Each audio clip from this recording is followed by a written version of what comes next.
Yo, what's going on, guys? Welcome back. Another light preview for UFC 322. We got a pretty good card coming up tomorrow.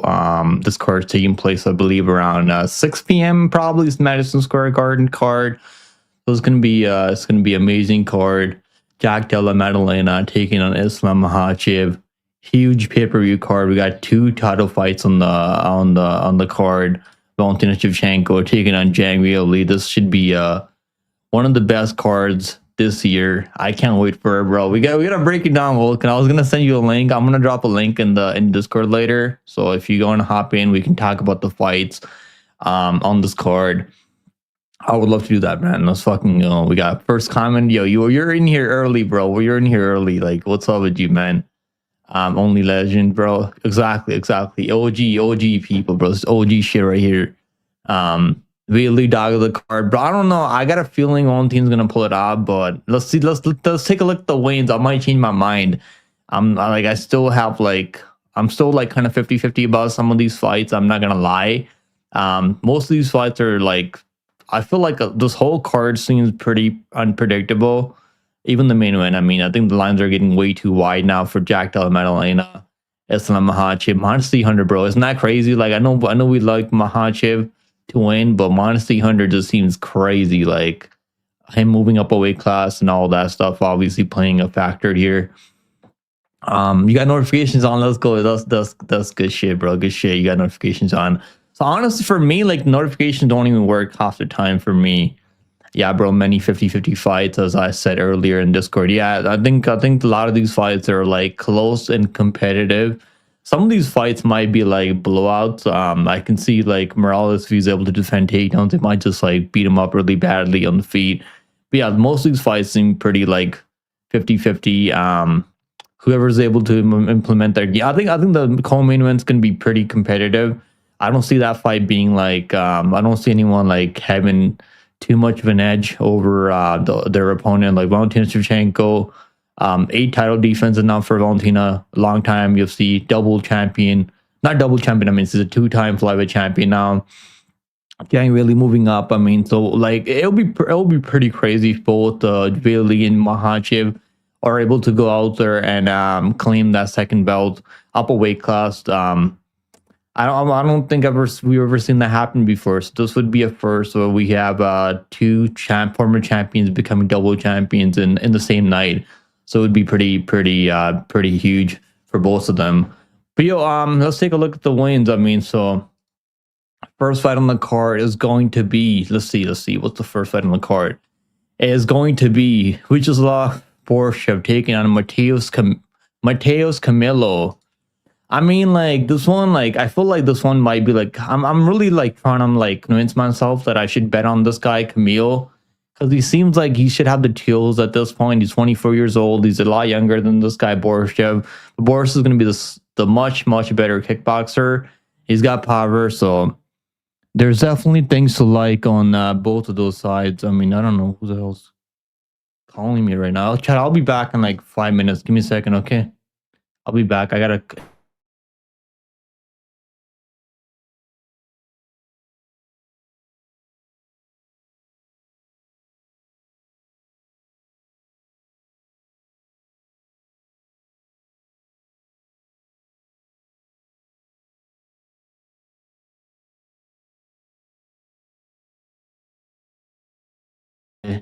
Okay, guys, I'm back. I mean, so I just got a pretty important call. I had to answer that. My bad. But yeah, let's get back to the breakdown. So let's see what the wins look like. Both these guys. Where are the wins? These wins are like not really like in order. They should be in order, I think, because like they have like where the hell is this fight? Camille, is this fight still happening or what? Because I can't find the wins right now. Wait a minute. Yeah, it should be right here. Give me a sec. I'm gonna pull up the wins if I can. You like Makhachev by submission? I mean, if he's gonna finish him, I don't think it's gonna be like honestly, it could be like a KO TKO ground and pound situation, maybe, but more than likely it's probably gonna be a submission if he can. Like we've seen Jack Della and locked up in submission attempts before in the past, but he's pretty good at surviving those attempts in the past. So if anyone's gonna finish the job, it's probably gonna be Makhachev. You think Womaker is a lock, bro? He should be. I mean, he should be, right? This guy's taking this fight on like a 1 day notice, so I feel like he should be, bro. But I mean, minus the other guy, like he's actually like not that bad. I faded him in the past. I bet on Verdinas in LFA at like plus 165, and I didn't. I mean, that one like I lost money pretty quickly. But this was definitely Womaker, so I think you should be able to get it done. But minus like 600 just seems kind of crazy still. But I think you should get it done. But just I might as well just play the KO, like round 1, round 2 KO. I think that's probably better odds on that than playing the money line. But yeah, let's take a look at the face offs. Where are the face offs for this fight? I can't pull it. I can't seem to pull it off for this Borsham and Matthias Camille fight. The face offs. Let's see if MMA Junkie they have it in order. Bro, what is going on? What is going on? They don't have this shit in order for some reason. I'm not sure why they don't. Where is it? I can't seem to find it. Okay, maybe normally they have this shit in order. Like you can like watch they have the first early prelims fighters on scales and the other fighters come on. But I don't know. This is like super weird. What's going on, Bob? I was wondering when you're gonna show up, Bob. I'm happy that you're here. I'm probably gonna be live later for LFA, so we're probably gonna watch some LFA later on. We got fly. I think we got a bantamweight championship LFA on the line. So that should be some good stuff there. We just had a canceled fight in LFA also, so we lost one fight on the card. What are we gonna be doing here today, Bob? We're just gonna break down the fight, see if we can make some money. I have a couple of bets on those cards that I do like. So we'll see how it goes for all of us. We're just gonna I want to take a look at the weigh-in. That's what I'm trying to find right now, all the weigh-ins and everything, and I can't seem to find like the Matthias Camillo fight. That's what I'm trying to find right now. If I can find that right now, give me a second, Chan. Yo, make sure you guys like the stream and subscribe if this is your first time in my live stream. Appreciate you guys joining up and hanging out with us. We're just gonna pass some time. I mean, we got this course taking place tomorrow. Also, I think a lot of people don't know this, but there is also one championship card tomorrow that's going to be really freaking good. So I honestly, I don't like the way one championship is competing with the UFC tomorrow because I'm a big UFC fan. So obviously we're going to be watching UFC tomorrow, but honestly, one card, man, I wish they had they weren't competing with the UFC tomorrow. I wish it was tonight because I would go live for one championship tonight if it was tonight. But tomorrow, I think the card starts like pretty late, around like 10 or 11. So maybe we'll be able to watch some fights for one championship after the UFC 322 card. We got Gracier. And what's going on, Gracier? Said one stream after UFC, bro. I'll see how tired I am. If I'm I'm gonna have to make some food, like some healthy food that I can eat throughout the night. I'm gonna have to sleep till 6 in the evening tomorrow, so I'm not falling asleep on the live stream later for one championship. But maybe I'll definitely think about going live for one championship. But yeah, LFA stream, I'm gonna go live for LFA today. It's not really the best card for LFA, I'll be honest right now. The main event, I'm definitely excited for the main event when he sees Pyres. He should have already been signed to the UFC or got a chance in the Contender Series. Because he's been finishing people out there in LFA, so that's normally what the UFC they want to see you do when you're trying to get that call up to the next level. But yeah, I mean, I think he's gonna go out there look pretty good. I am kind of worried for Vinicius Pyres because he looks not the biggest. He doesn't look like the biggest guy for the weight class. He's fighting that Bekchek guy, I think, from Kazakhstan. So let me know who you got in the main one, Gray Shirt, for LFA tonight. Let me know your pick. I'd like to build. I'd like the Bob the Builder parlay walking. Okay. I thought you liked those money back guarantee parlays, Bob. We'll probably make a parlay on this card. We'll make some parlays. I only played one parlay, Blanchfield and the over 4.5 rounds in the co-main. I think that's actually a pretty solid parlay. But we'll definitely play some long shots soon. I don't know. This card seems pretty tricky. I'm not gonna lie. This card seems like a lot of close matchups on the card. So I don't know if I want to do a lot of long shots. But if they do cash, I mean, you're gonna get paid a lot. because the odds are pretty juicy. There really aren't a lot of big favorites on this card. But yeah, this fight, I mean, this fight right here. Let's do a poll. Let's get this poll up. We got over 10 people in here, so I can probably do a poll, and you guys can let me know what you guys are picking in the polls for these fights. First fight, yeah, Borshev. Bro, why can't I type? Okay, there we go. Borshev. This might be Borshev's last fight on his UFC contract. I don't know, because he's what, 8-6, not 8-6-1. Like, he's been fighting the UFC for most of these fights. I mean, to be fair, but that's just not a good looking record. I mean, they might give him one more fight after this. I don't know what the UFC's plans with Borshev is. Like, he's probably not getting paid a lot of money. Yeah, in the first place. Camillo. I really want to I really do want. I'm picking Camillo just because he's a lot younger.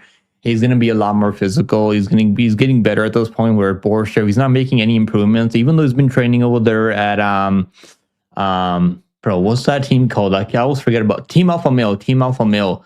So he's been training at Team Alpha Male for the past, like, I don't know how many freaking years, and this guy still can't defend a takedown. It's like, it blows my mind. Like, you're training with all those guys, Raya Faber. You're training over there with who else? I mean, a lot of guys train out of there. I know Song Yadong trains out of there too. I think Fight Ready MMA. No, is he from Fight Ready MMA or is he from Team Alpha Male?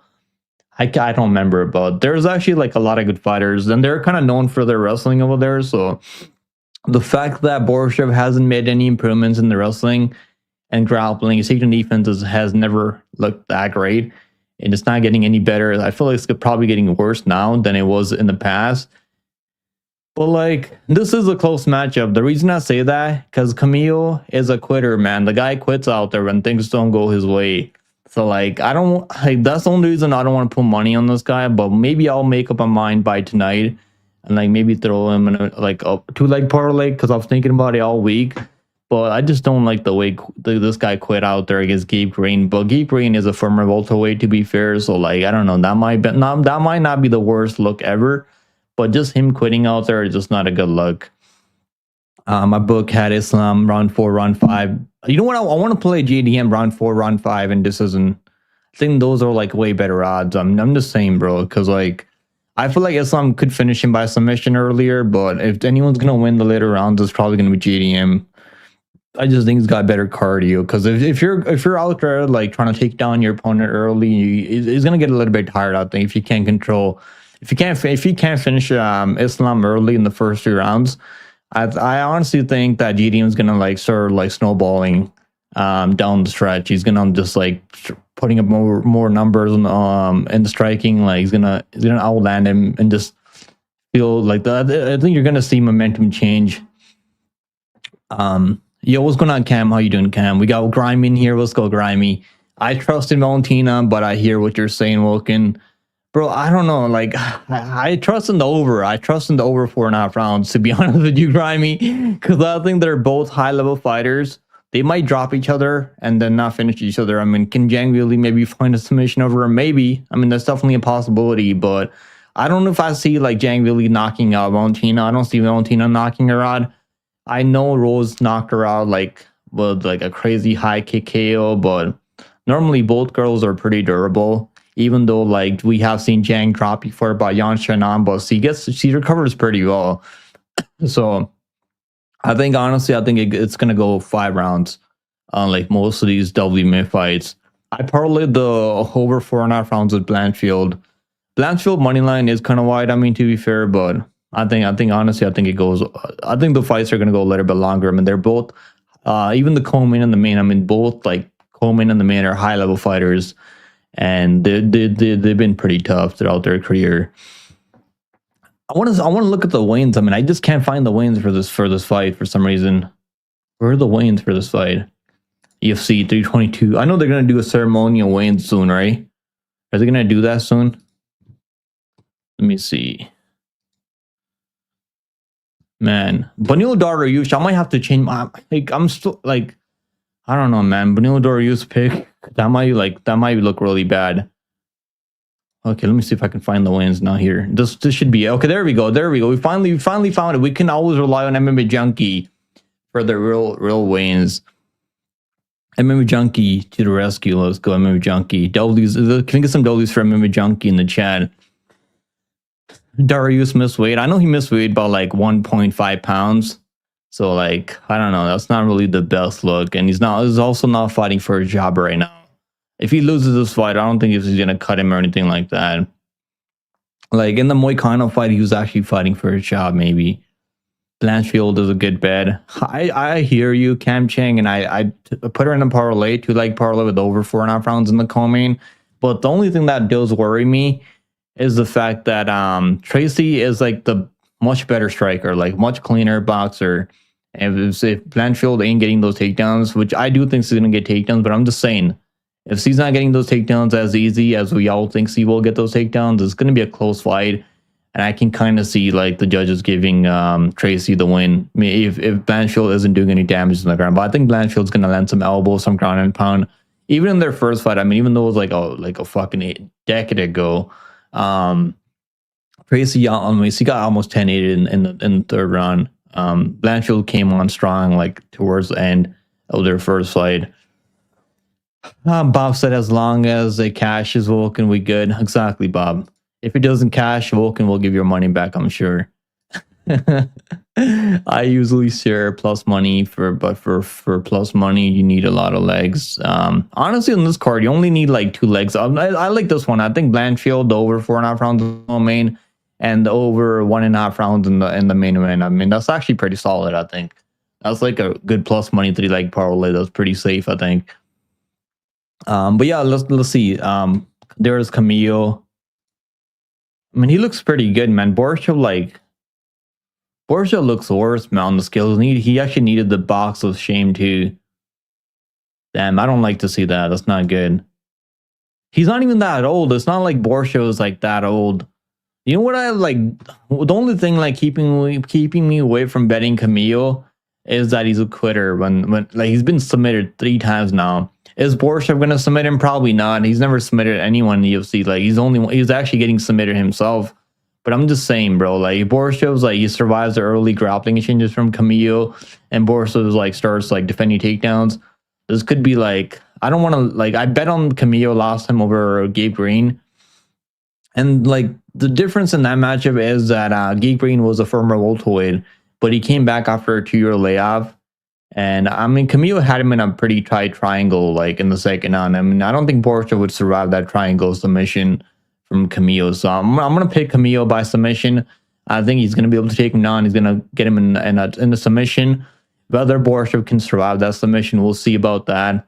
But I'm going to pick Camillo by submission. I think he has the ability to finish him and get the finish over him. I mean, by probably like a second down submission. I'm gonna say second. I'm going to predict a second on finish. Bumbleclot. Leon, we have finished. I'm just a messenger. Bro, you're freaking crazy if you think Leon's gonna finish anyone. I mean, he got like in the Kamaru Usman fight, he got extremely lucky that he was able to land that high kick. And I lost $800 on that fight, by the way. If you guys didn't know, I had Usman live at -130 after round 1. Because then he was like, I even turned the fight off because I was like, this bet's like, I was waiting for my bet to like cash out. And then I see that then he got knocked out cold. But I don't think he's doing that to Carlos Prates.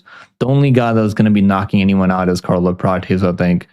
I mean, does he knock out Leon Edwards? I think he has the ability to do it. I might as well do a centipede.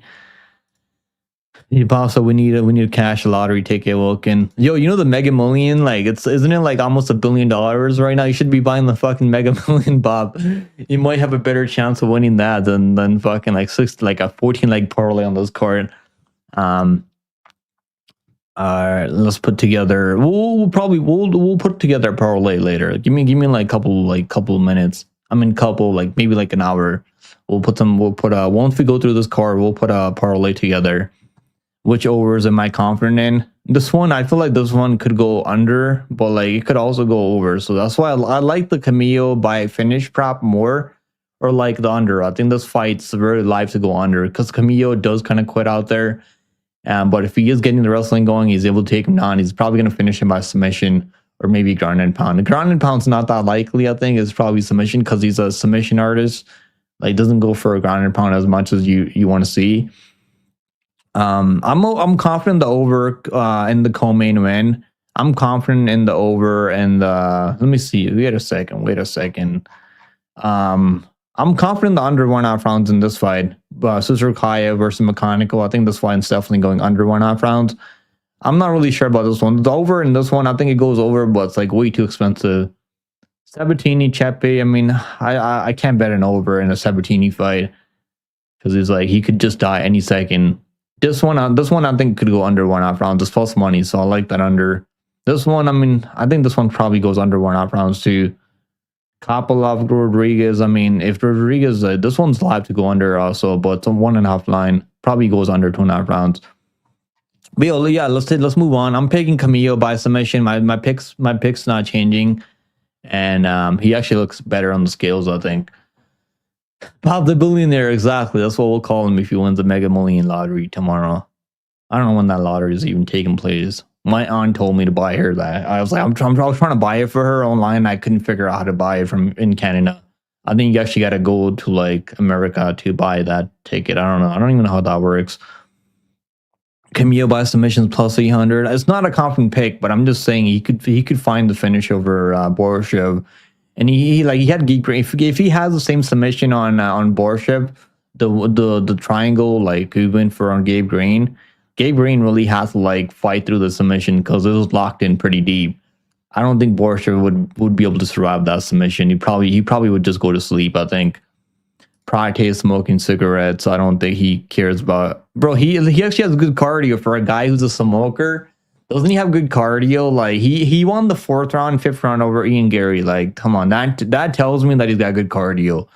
On the next week, we got Ian Gary versus Bilal Muhammad. Right? I was already taping this card. I was already like, I'll give you guys a free, like a really good bet next week. Tagir Ulanbekov. I like Bakhchat Almakhan. I like Bilal Muhammad. I can't believe I'm saying that, but plus 165 in Bilal Muhammad.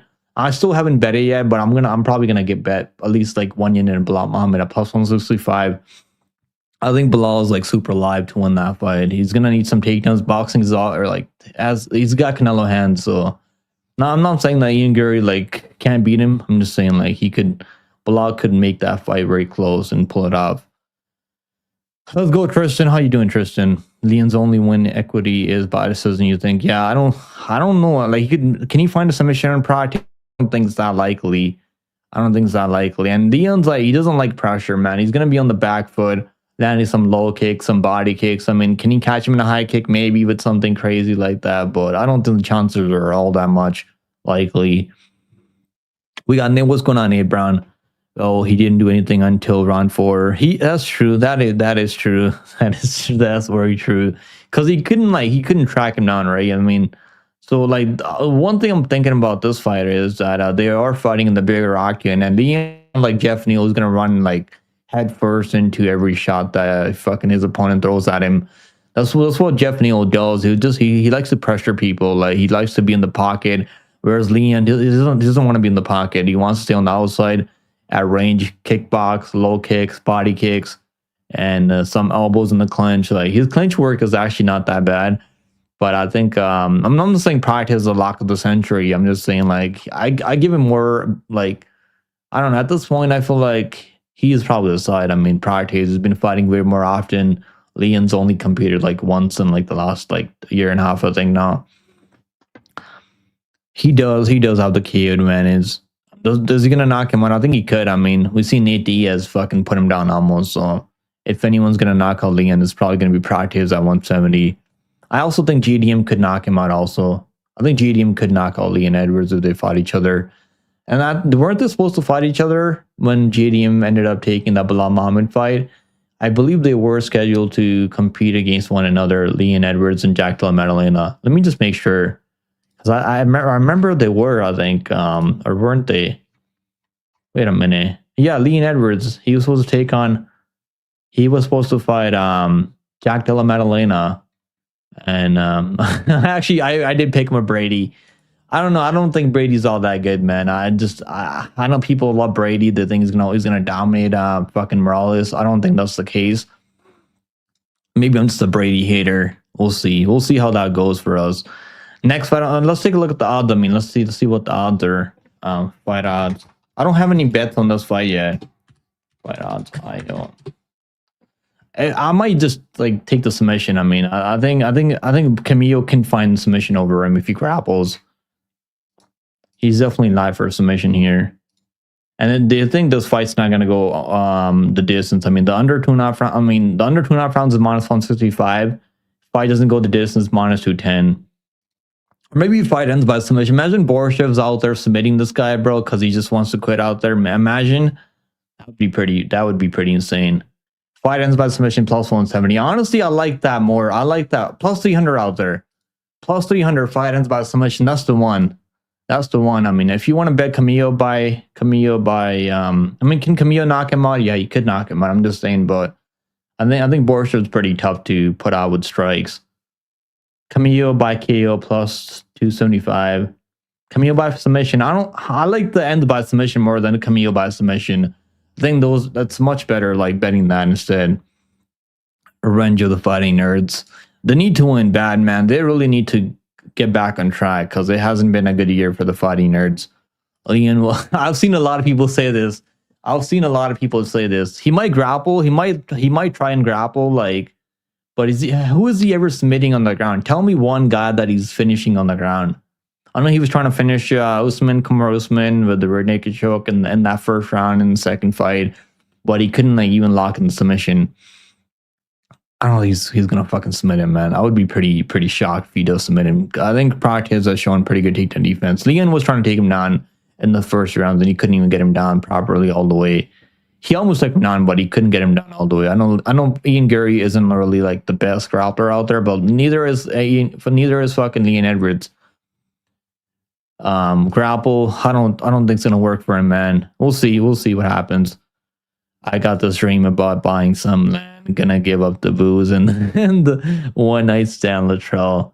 I think that's a good plan, Bob. That's a good plan. I wish you all the best on your journey. I think Bob's gonna be what do they call those people, like celibate? What the fuck is that word? I can't think of the word now. Celibate. Yeah, that's the one. That's the word I think it's about.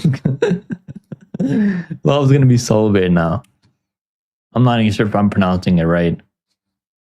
You guys probably get it. You guys probably know what I'm talking about. Anyways, I like the ends by submission here. I think that's actually a good bet. Ends by submission. Either Camillo by I to D +120, +140, or I like the ends by submission. I think that's a good prop. At +300 out there, that's a good prop to bet on. Let's move on. Next fight on the card is going to be Basinger Sukharkayev taking on Eric Makhachev. Man, I think this under 1.5 rounds is so free. I really do, man. I think this under one. Is anyone betting the fucking other side here? Like this Makhachev guy. I mean, Sukharkayev just looks kind of like nonchalant on the scales.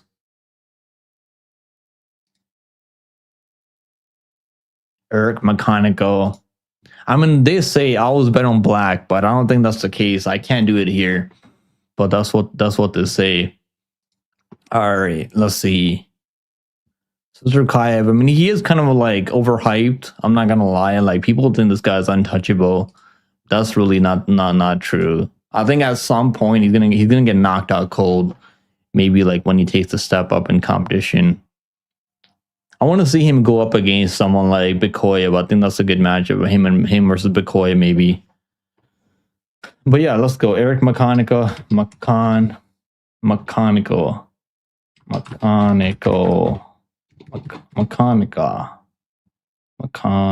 Yo, what's going on, McMuffin? How you doing, McMuffin? Makhachev. Anyone betting Makhachev side? I haven't seen anyone pick this guy to win this week. Sukharkayev is like, I mean, he is overhyped though, but this is just a really good matchup for him. This guy, like Makhachev, doesn't even like getting punched in the face.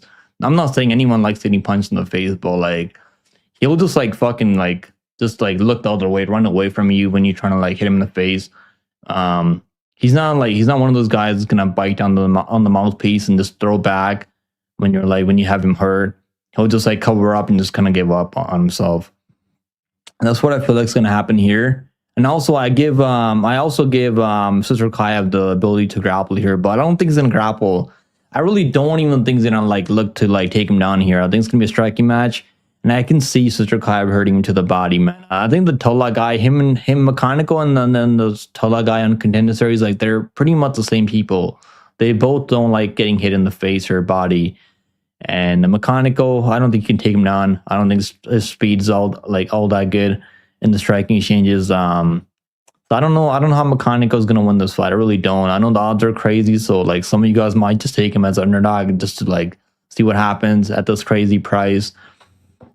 But I can't pick this guy to win, bro. I mean, I think it's gonna be like round one's like. I mean, what's round one now? Round one. I like the under one. I like the under. I think it's a good parlay piece even now. Under 1.5 rounds. It's minus 160 when I bet it. Now it's minus 220. Still not bad, man. Minus 220 is still not bad. For the under here, I like that under more than anything here. I think it's a good parlay piece. We got a gift from Nate Brown, bro. I appreciate you gifting membership on the channel, Nate. As always, Nate's all here gifting fucking memberships every single live stream. W's Nate in the chat, guys. Let's go. Should we bet the Unison Sister Kai round one, bro? Just take the under in the parlay. Put the under in like a really good like another like a 2-leg parlay that you really like. You like Sister Kai's submission? It could be like club and sub. I could see like a club and sub situation, but I could also just see Sister Kai like hurting to the body with a body kick, and this guy just kind of turtling up, giving up, and the referee just jumps in. I can just play that and like I can just close my eyes right now and just see that happening so clear. But yeah, the submissions, like there's definitely value in the submission because no one's expecting the submission here. So maybe Nate, maybe you're on something there with the submission. Ends by submission plus what? Plus 475 ends by submission here for this fight. This fight to end by submission. Plus 500 out there. Sister Kaev. ITD is like minus 250, bro. That's like KO is minus 240. That's crazy. I did not know the KO was that wide. You might as well just bet the under 1.5 rounds. I mean, if he's gonna finish him, I think it's gonna be like in the first like maybe 5 minutes, maybe 7 minutes. Sister Kaya by submission. I think ends by submissions like plus 700 out there is crazy, man. It's just because people don't think he's gonna have to grapple here. That's what I think too. I don't think he's gonna have to grapple here. But those are some good odds on the ends by submission or Sister Kaya by submission. Because like him by KO is like minus 250. So like, and this fight's supposed to go under 1.5 rounds. I mean, if he can knock him out, I think he's gonna be able to knock him out. I'm gonna pick him by KO. But Nate's on a good prop here. He said he likes Sister Kai by submission. You heard Yane? I know, bro. I know. How much? How many? We're not losing money, Luis. Who's losing money, bro? I haven't been losing money in the past 2 weeks. I was losing a lot of money before that, but the past 2 weeks have been pretty good for us. Even last week, I was up like 3 units last week on that UFC Vegas 111 card. If you bet on fucking Randy Brown, yeah, then like it wasn't a good night for you.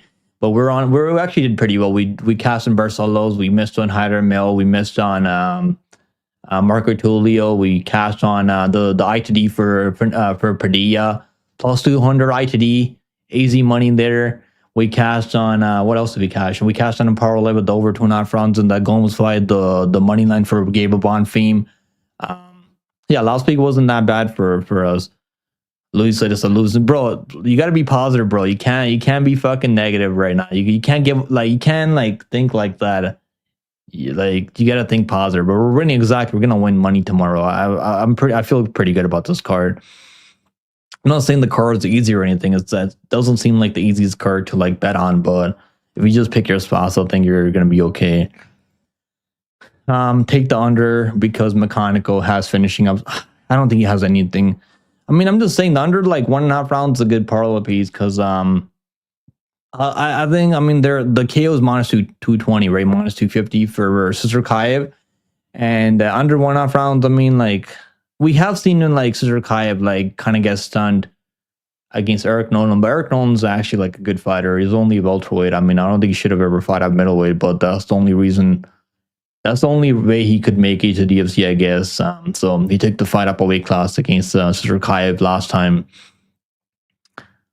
Bro, we're gonna cash tomorrow. I'm telling you, Luis. We'll cash tomorrow. I promise you, brother. I promise you. Bob said yes. We have bad page. What's their pride? What the fuck are we talking about? Wow. What are we talking about? Everyone hates Chechen prospects. No one. I don't know. I don't know anyone. I don't know why people would hate him. I know people don't like Chimaev. I mean, bro, like I keep seeing people like say, "Oh, Chimaev's like the most boring champion ever, like in UFC history, this and that." It's freaking crazy, bro. The guy had one, like, I mean, he went out there dominated fucking Duplessis. Like, who goes out there dominates Duplessis like that in the wrestling? I know fucking Brunson had him down in the first round, and he got really fucking tired after. But other than that, I mean, who's ever like dominated Duplessis in the UFC? No one. And he couldn't even win like a minute of that fight. He lost like 24. Maybe he landed like one good shot in the later rounds. I think that's the only thing I can remember from DDP in that fight. But like, I mean, if you don't enjoy that part of him, man, like I know, like if like I think it's mostly the DDP fucking fan base that that's hating on the Chechen fighters now because of Chimaev. That's what I think. Honestly, that's what my opinion is. That's an honest question, Luis. We'll leave it, bro. We're not gonna lose money tomorrow. I promise you guys. We'll fucking cash tomorrow. Pick them, lead us into the age of slavery, bro. I'm telling you, we're not gonna be fucking. We're gonna win money tomorrow. Trust me. We'll win at least. I'm gonna say right now, we'll win at least 5 minutes. That's my like minimum 5 minutes tomorrow. Minimum. We're not gonna be down at the end of the night. We'll make some good bets tomorrow. I think live betting is even gonna be better on this card. Around 250 to 500. Nah, bro, that was crazy. Bro, what 500 for what? Please don't tell me we're talking about what I think you're talking about, Bob. That's crazy, bro. Alright, so honestly, like I like the under. That's what I like here more than anything. The under 1.5 rounds. I think the under 1.5 rounds should be like minus 300. That's what I think. I mean, but I think Nate called a really good play. He said he said he likes the submission for Sister Kai. It's like plus 500, plus 600. His ITD is like minus fucking 250. So there's definitely a possibility he hurts this guy and Sister Kai, like Mechanical is trying to wrestle him. He runs into a guillotine or some shit like that. I mean, that's definitely a possibility. I can see that happening. His ITD is minus 450, bro. What the fuck? What the hell? What? That's crazy. So I think that this might be the best bet on this fight. Sister Kaev by submission plus 500. Because if Mechanico gets rocked, he might go in for a takedown, or he might just. I feel like he's one of those guys who just gives up, man. When his chin gets like fucking wobbled, he just kind of like fucking puts his hands up and just kind of gives up. And I can just see the referee call like stopping the fight. But I can also see where he's like trying to go for a takedown when he's hurt and he runs into a guillotine or like a front choke, maybe like a ninja choke, anaconda choke, any of those submissions, maybe like a guillotine, probably a guillotine, if anything. Because I don't know if Sister Kyle's going to wrestle him. I mean, probably should wrestle him. It'll be easier for him if he wrestles him, takes him down, submits him in the first round. That might be like the easier path. But I think that him knocking him out, I mean, I can just see that happening more times in the submission. You're buzzing for this card, bro. Me too, Cam. Me too. I can't wait for tomorrow, brother. Give me a plus money play. Nate gave you a plus money, plus 500. Sister Kai by submission. That's the one. I think round one's honestly not that bad either because I can see this fight ending in the first round. I can see Mechanical maybe running away, surviving the first round because he does like to do that. I hope he doesn't do that because that was starting to piss me off in that Ruziboyev fight. Because I had Ruziboyev by KO, like plus 150. And him just running away was really making me mad. I think this card is good to cash on if you pick your spots. Exactly, Tyler. You think most of the favorites should hit? I don't know about that. I don't know if most of the favorites are going to win. I think we're going to get some underdogs. At least I'm gonna predict at least 4 or 5 underdogs on this card. That's what I think. At least 4 or 5 underdogs on this card. I need to make bank on this card so I can get a hooker. Bro, you don't need to get a hooker. Just go find yourself a wife, Bob. Stop being a degenerate. That's when Micah Morales selling. Bro, he's my lock of the week this week. Let's not talk about I don't give a fuck what he does outside the octagon. It's none of my concern. As long as he can like stop some takedowns and beat up Sean Brady, I'll be happy with that. I don't care what he's up to outside the octagon. Does get bobbed at $500 top end average power. Cam said won't make her Morales or locks. I think yeah, Morales is my lock. I think you're right, bro. I know you don't need to parlay them. You can just play Morales straight up. I mean, on the money line, like there's no reason to parlay minus 500, minus 600 with a plus 115 underdog or plus 120 underdog. Now, I wouldn't even like put that parlay together because you're taking way too much risk just to like get like maybe like 20 cents more in the parlay. Like, but I think that's like yeah, those two are like good. I also I haven't played Morales by finish yet, but I might play the KO maybe. I actually like my tweet on Twitter, right? I was like on X actually, it's not called Twitter anymore. So I was like my lock of the week is people are getting pissed off about this, bro. Look at this shit. Let me see if I can pull it up here. So like I'm like my lock of the week is Michael Morales buys. then I put in the submission prop there. Like look. I said my lock of the week this week is Morales money line.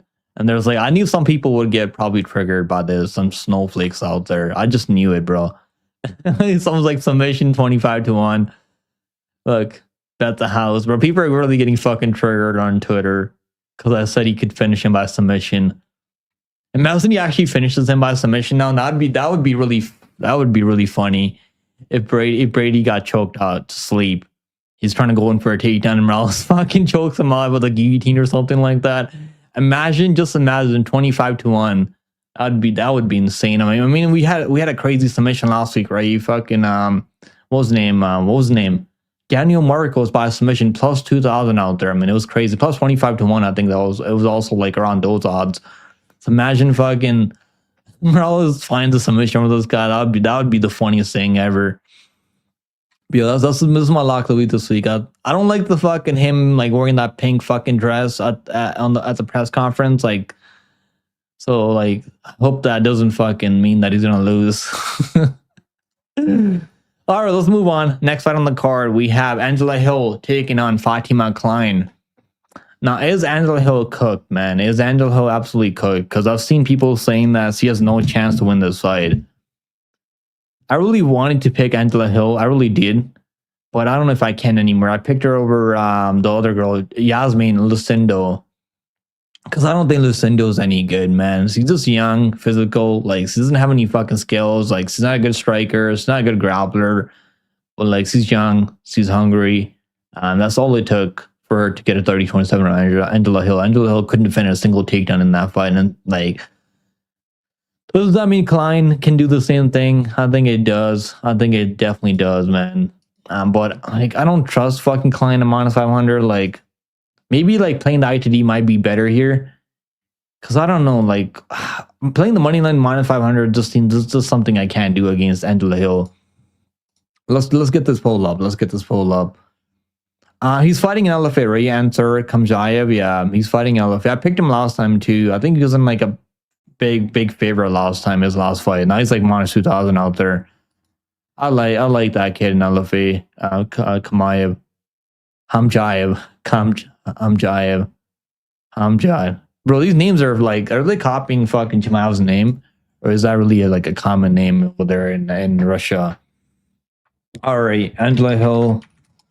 You guys picked Surkaev at 86%. So someone definitely picked Makhachev in the chat. Who was it? Let me know in the chat if you guys picked Makhachev. Because I want to see who the special person is that picked Makhachev. All right, Klein. I don't have any bet on this fight. I'm not even sure what I want to bet on. I was thinking about maybe Angela Hill plus 8.5. Because it seems like she can, I don't know, man. I feel like she can take around maybe like she can win a round, but she's 40 years. I mean, she's been 40 years old for the past fucking 10 years, I feel like. She doesn't look like she's like getting, she's been 40 forever. So I don't know. She's like Magny at fucking in women's MMA. Basically, her and Magny, they might be like siblings. What we'll see in the hand. What we'll see hand the skill operator. Okay, who? Which one? Are you talking about Tracy Cortez or what? Bet the over in chicks fights. Tracy more worried about her false eyelashes than spray scrapping. I don't want to even bet the over in that fight. I think Blanchfield might be mad that the girl beat her like 10 years ago. All the Russian names are mandatory to end in OV, EV. That's not really true, I think. I mean, I've seen other Russians whose names are like not fucking doing it. I mean, normally, like, you're right, like 80, like maybe like 60%, 70% of the time, those names end in EV. Bet on the OV and EV parlay. I mean, isn't fucking Borshev an EV too? Isn't he an EV? I swear. Yeah, Borshev's EV, right? Borshev is EV. We just love Borshev. So imagine Borshev, Makhachev, Kopylov,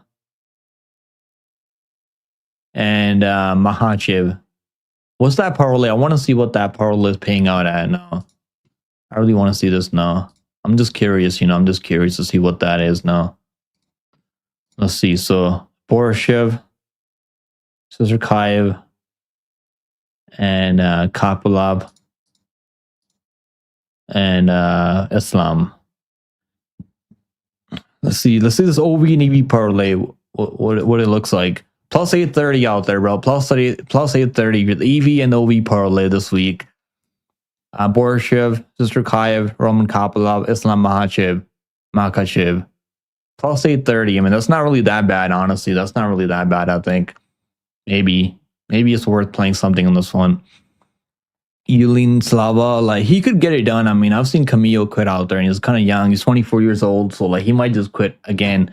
Definitely a possibility. So, but Slava looks like way worse now, I feel like, than he's done in the past. It's crazy because he knocked out Chris Duncan, bro. Look how good Chris Duncan looks right now in the UFC. I hope they do Klein versus Chris Duncan. I want to see that fight. They should probably do that, right? Because Klein's only allows to Gamrot up at 155. So maybe they should do that matchup for both of those guys and see which the winner should probably get ranked, I think, in the top 15. Or like maybe they can give Duncan like someone like Maurice Rufi. Because I don't know if Rufi has a matchup yet after losing to BSD. Blanchfield's going to be ripping all in front. Okay. Holy shit. Wouldn't that be nice? Wouldn't that be nice, Grammy? Bank the EV and OV parlay, bro. I think honestly it's not that bad. Plus 830, like it's really not that bad. But yeah, let's talk about those fights. Klein versus Angela Hill. What did they look like at the weigh-ins? Where I gotta see the weigh-ins now. Let's see what they look like at the weigh-ins. I'm just curious.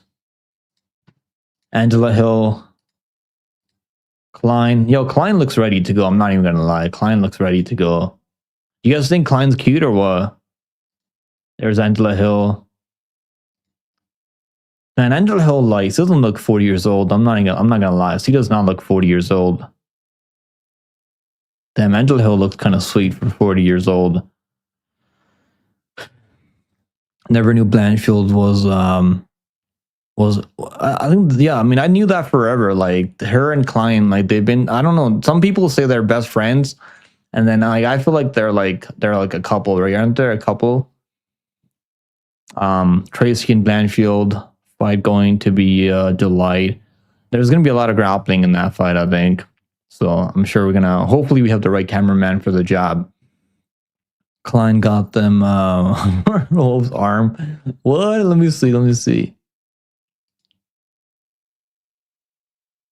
Yo, she looks jacked. I'm not gonna lie. Klein might finish fucking Angela Hill at this point. I mean, Angela Hill is tough though, man. I've seen Angela Hill like take an absolute beating for 5 rounds and like be locked in like 10 submission attempts from Mackenzie Dern. Like, I mean, Klein does have better striking than Mackenzie Dern, to be fair.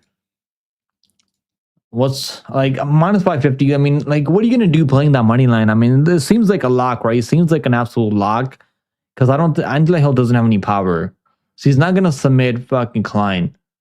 So how's Angela Hill gonna win this fight? That's what I'm wondering now. Like, how can she win this fight? I would let Klein put me in a triangle. She looks kind of cute though. I'm not gonna lie. She looks kind of cute. She looks better than fucking Erin Blanchfield. That's for sure. I'll smash worse than both these chicks. And all. See, Oh man, okay. Does anyone know if Erin is a bisexual or lesbian or what? I mean, I think she's lesbian. Her and Klein, I think they're a couple. I don't know. That might not be true though. Like, I'm just going off what I see on their Instagram, and they're always together.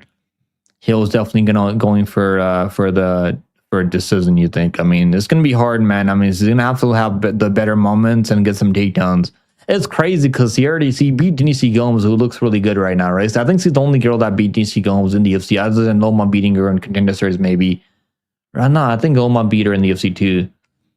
But like Angela Hill at these odds, I mean, it might be like a good bet. It might be one of those bets you gotta make when you see Magni at like plus 300, plus 350, like plus 150, like at those odds when they're not fighting someone in the top 10. Like it might be, it's like it should be like an auto bet, I think, but I don't know if I can do it anymore because like it seems like a really bad matchup for her for Angela Hill now.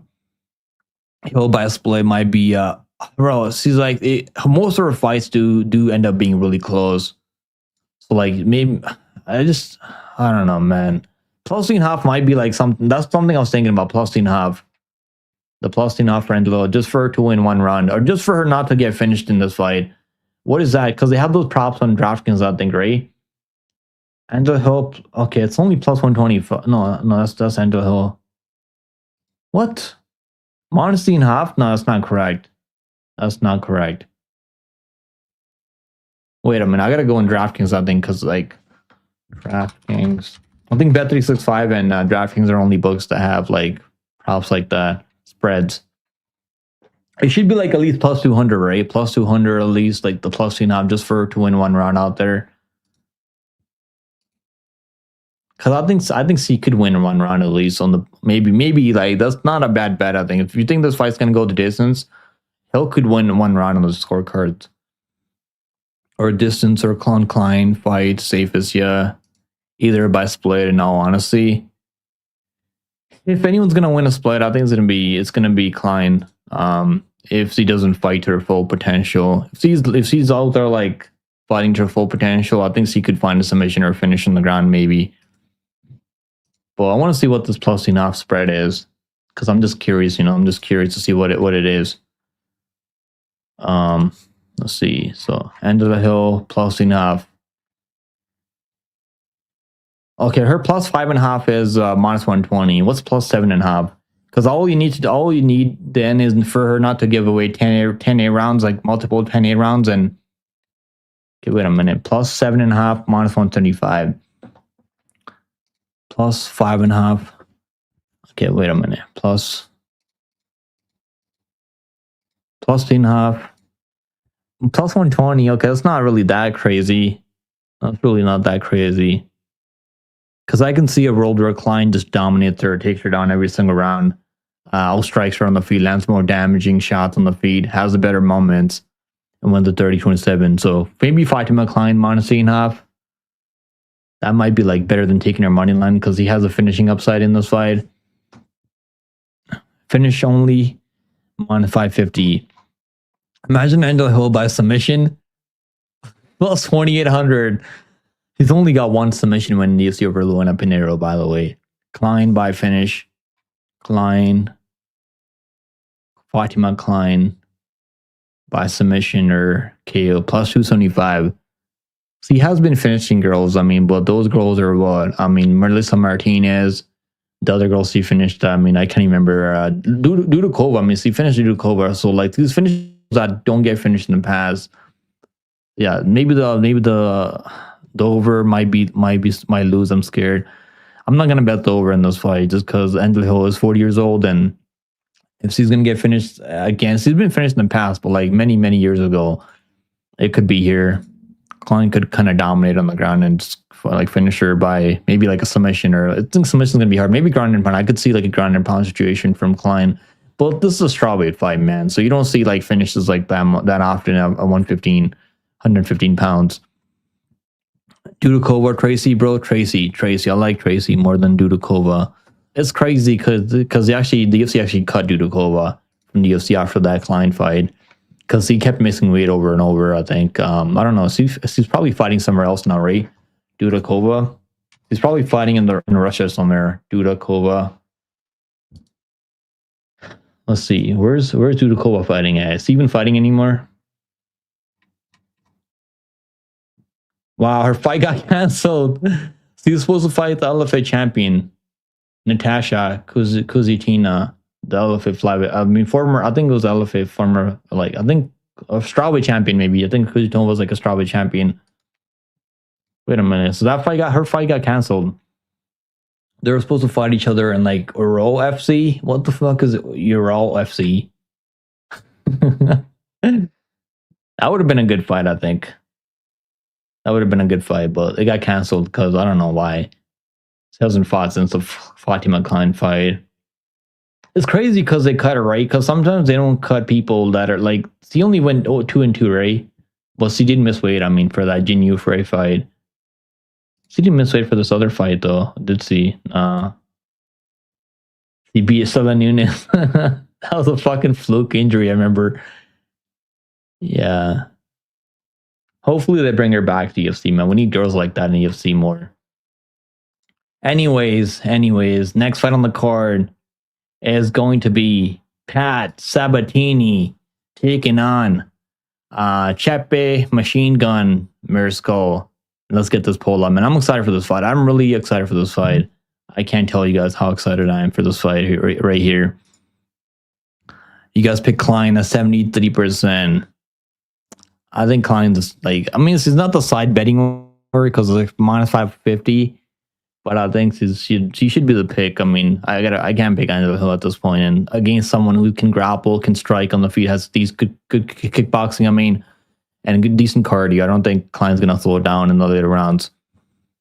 Maybe Klein like round 3 might be like something where like just a mercy stoppage, maybe, but I don't think it's gonna happen. I think Angelo's gonna stay in there and be tough. How many likes do we have on the stream? Let's see. Let's see if you degenerates hit the like button. Okay, we got 10 likes. I'm not disappointed with you guys. We got 10 likes. Appreciate the 10 likes on the stream. All right, we got Sabatini, Chepe. Man, I feel confident Chepe is gonna win this fight. I don't know. I got a pretty good read on this one.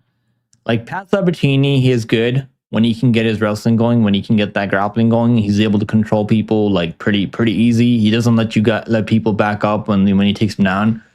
But I think like plus money, man, plus 110. Like at this point, like Chepe is definitely the side. And I was wondering if the line was gonna get wider because I know a lot of people like Chepe as like Chepe to win this fight. And I know the first fight was close. It was many years ago, but I know people like Sabatini. Has he gotten better? Maybe with his wrestling and grappling, he's gotten a little bit better at controlling people now, and he's able to like time those takedowns pretty well. So I do think maybe you can take down Chepe, but is he gonna be able to hold him down? I'm not too sure about that.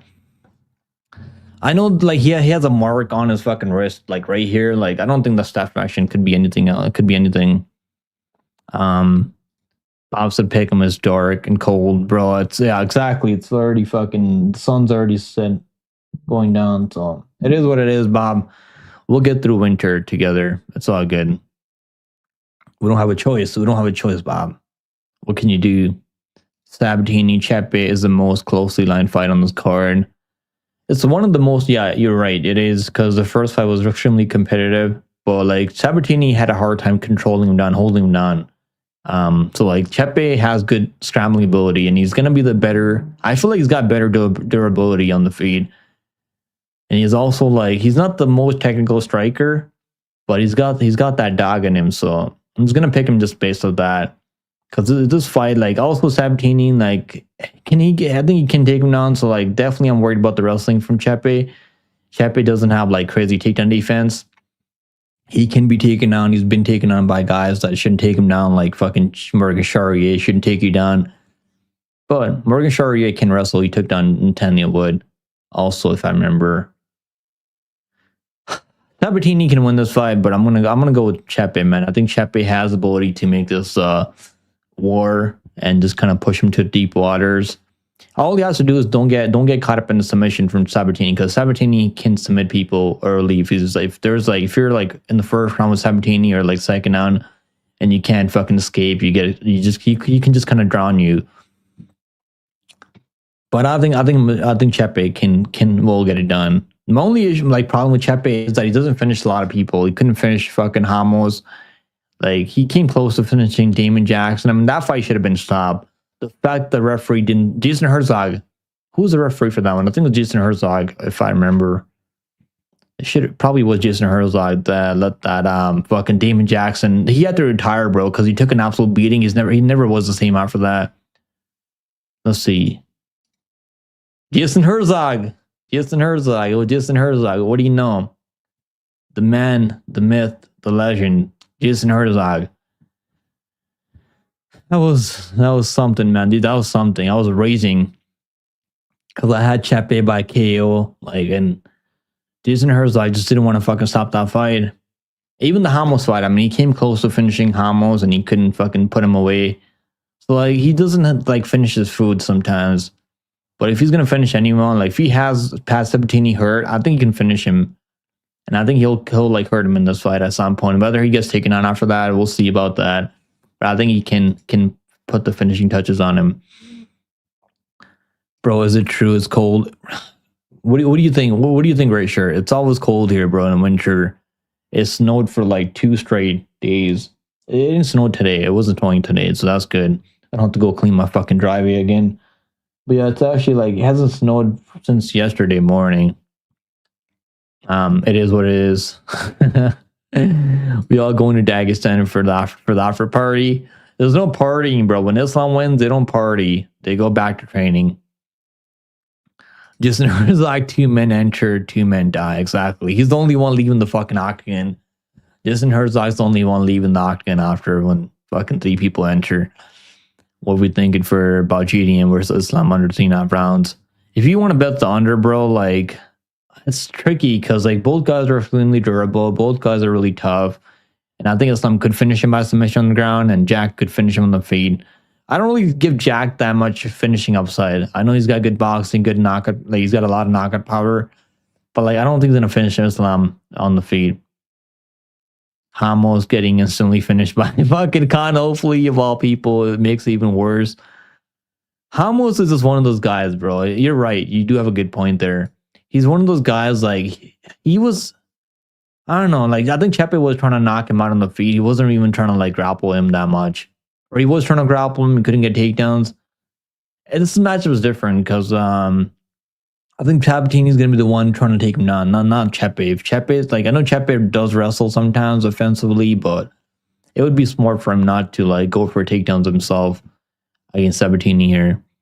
Herzog cashing on his props. He definitely is cash. He's definitely betting on these fights, 100%. In fact, what's going on? In fact, it said, "Hey, I just got back from New Mexico, bro. Good to have you back. How was New Mexico? Did you meet some mamacitas over there?" JDM no longer has a profile picture. What? Why? Which? Oh, you mean Instagram or what? Instagram or what? What do you mean? Chepe is the better grappler? Nah, he's not the better grappler, bro. Sabatini's a much better wrestler, grappler. Chepe is a better striker, but he can do everything pretty well. That's why I like Chepe as an underdog here. I really do. Let's move on. I mean, let's look at the odds. I mean, I forgot to look at the odds. I took Chepe at plus 110. He was plus 115 for a long time. And I was like, finally, I'm gonna take it. He's minus 102 now, so that line, he actually opened up at minus 200, minus 200, went up to plus 110, plus 115. It was stayed there till last night. Then I was I saw the one, I was like, he's gonna get it done, bro. He should be able to get this one done, I think. I mean, him being minus 200 doesn't make any sense. I mean, I would probably put Chepe around minus 120, minus 130, because if he can scramble, I think he's gonna win this fight relatively easy on the feet. And he also has the K upside. Bro, Sabatini is a better jiu-jitsu guy, but Chepe is a better all-around grappler. I think he's a better fighter, MMA fighter overall. He can do everything pretty well. He's got good cardio. But I think Sabatini is definitely the better wrestler and grappler. He does have good jiu-jitsu, but he can control people. He's known for at 145. I mean, no one controls people like Sabatini does. The way he controlled the fucking Brito. I mean, Brito couldn't even get away from him, bro. I watched that fight again. I was like, holy shit. But Brito was being dumb out there, throwing fucking body kicks that he wasn't even trying to set up. He kept going for guillotines over and over. Chepe kind of does the same thing sometimes too, so that kind of does worry me sometimes. Pizza sushi for lunch pick. I don't know yet, bro. I had breakfast at like fucking 12. I mean, I woke up pretty late today, and I had breakfast really late. I don't know what I'm gonna eat later. Maybe some fucking shepherd's pie. I'm gonna make some shepherd's pie later. Some ground beef and shepherd pie. All right, let's see. Next fight on the card. I think this fight. I mean, I think Chepe, like even right now, is a good bet. I do like him here. I do. I don't like a lot of underdogs on this card, but I like Chepe here. Next fight on the card, we have Kyle Dacus taking on Gerald Meerschaert. Gerald Meerschaert, man, GM3. Is this the end of GM3? What do you guys think? Let's get this poll up first of all. Let's take a look at the wins. I forgot to take a look at the wins for the Sabatini fight. Oh my god, I almost forgot. There's Chepe. Machine Gun Chepe. He's also a new father, man. So he's going to have a lot of motivation to go out there and win. There's Sabatini. Man, Sabatini has got a weird frame. He looks like Sean. I mean, I know they're training at the same team. Same gym, I mean, but they both have like a really similar build. Stocky, big fucking chest. That kind of helps them control people on the ground. Sabatini's chin's like so freaking small. Look at that chin. I hope Chepe knocks him out cold. I really do. I don't like watching Sabatini fights. I think Chepe is gonna win, man. I was gonna make Chepe my lock of the week, but then I was like, I'm gonna go with fucking Micah Morales. I should probably pick. I mean, I like both of them. I think they both can win on this card. What is it, bro? I'm gonna have to check it out later. Let me see. What is that? Let me see if I can click on it and see what that is. What the hell is this? Or the scrapyard. It's like someone's fucking just like what was it called? Straight beefs, backyard beefs. Like this. You're really watching this shit, Grimy? What the fuck? Where to find these guys at, bro? That's crazy. Where do they find these people at?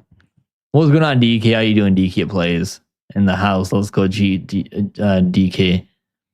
GM3's washed. I think so too, man. I mean, he has been fighting people that are pretty good, to be fair, but I picked GM3 over Mikhail Olejichuk, and it was a really terrible pick. The problem with GM3 is that like sometimes he actually like he looks okay, then you think he's just like he can still be like he's a good gatekeeper at 1 fucking 85, but he's really not. He can't even fucking keep properly. And a lot of these guys, like, they're beating him up early, then they get tired, then he comes back and finds the submission when they get tired, beating him up for the first fucking 7.5 minutes, or like maybe like 10 minutes to be specific. And like, I mean, Dacus, like, he knocked out one guy, right? He knocked out Michel Pera, but like, who else is he knocking out? No one. And doesn't even look that good on the scales, like, so I don't know. This one's like, Meerschaert actually looks better on the scales, if I'm being honest. Dacus, like I'm picking Dacus by KO, but I don't know, man. This one seems like it might be a GM3 fucking third round submission or some shit. But I don't know if he can survive 3 rounds anymore. He's been getting chinned bad back to back now. He's just fucking kind of like, and I mean, Mikhail has better striking, better boxing than Dacus, to be fair. But Dacus showed a lot of KO power in the Michel Pera fight. Michel seems like he's fucking done on his way out of the UFC too. This one's tricky, man. Dacus 2.0. Yo, Dacus like 2.0 is definitely a problem in the UFC. Nate said Dacus submission. GMZ's been submitted like, I don't know how many fucking times now. So I think that might be like, what's the submission? Where are they favoring here? I'm leaning towards a KO maybe because when guys get a knockout like the way he did over Michel Pera, like they kind of fall in love with their hands. But I can see GM3 like trying to like initiate the grappling and then he gets maybe ends by submission. That might be like better. I don't want to play like Dacus by submission. If I don't play anything here yet. But I'm saying like maybe ends by submission might be like a little bit better prop if you want to bet the submission. Dacus minus 550. I mean, if you parlayed him at minus 220, and that was like minus 260, even minus 300, like that wasn't that bad. And I just kept staring at the line. I just like, it's like, I don't know, man. Like he knocked down Michelle Pearl, like good for him, but like, I don't know. Michelle Pearl just looks like he's completely done, not even like training properly. Let's see, what's the ends of, okay, under 1.5 rounds, minus 160. That's not that one. That's not this fight. Where's am I blind? Okay, there it is. There it is. There it is. Under 1.5 rounds plus 125. I like the under, man. I think like GM thinks when he's getting finished by people, like it's normally in the first like 7 minutes. So I can see it going under 1.5 rounds. Because look, I think he's been finished a lot. Like most of those losses getting finished in. He's been finished what? Fucking 14 times he's been finished in. Most of them in the first or second on. He's been finished 12 times in round 1. So I like the under 1.5 rounds more than anything here. It's still plus money. I don't think it should be plus money. The under. Normally when he's finishing people, it's like later. Second, third round. Renier DeRitter. I mean, he went to Warward RDR. I mean, I still can't believe fucking Brendan Allen like fraud checked RDR. That was like I just hate Brendan Allen so much.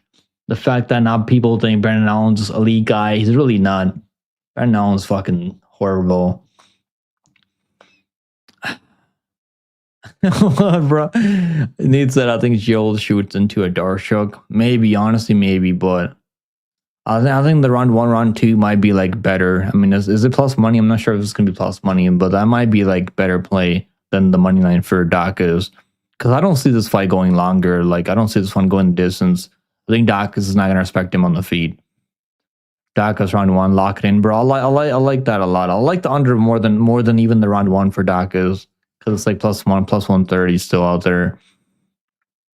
12 in the UFC dude's ass. You know what's crazy? MMA Addict, he's got most submission wins in UFC history, I think, are like the most. I think he does have the most submission wins in UFC history, to be fair. But like, who's he submitting? Or he's not submitting people that are like all that good. But he does finish everyone when he's winning, where he's finishing everyone. 12 wins by submission. I mean, 11 wins by submission, 1 win by KO, TKO. I still remember this one. I had Bruno Silva. I was like, Bruno Silva should knock him out in the first round. That's what I was thinking. And I was like, what's the fuck happened to Bruno Silva? I remember everyone was like sleeping on fucking Mearshart. So was I. I thought Mearshart was never gonna win this fight. And he dropped Bruno Silva, then he subbed him after. He actually beat him up in the first round. So like Silva he just looked fucking done in that fight. It's crazy because he went to distance with fucking Poetan. He goes to distance with Poetan, then he gets finished by Gerald Mearshart. It's crazy, isn't it? I think he has most finishes at middleweight, I think, most submissions. He passed I think he passed like someone else, or like he passed a GSP, I think, or like who was not GSP. I can't remember who he passed, but like they brought up the stat like a couple months back on the UFC. yo, I can't. Me neither. I'm waiting patiently. Hopefully, like I wish they would drop the show earlier. It should be today, right? Is it on right now? Let me see.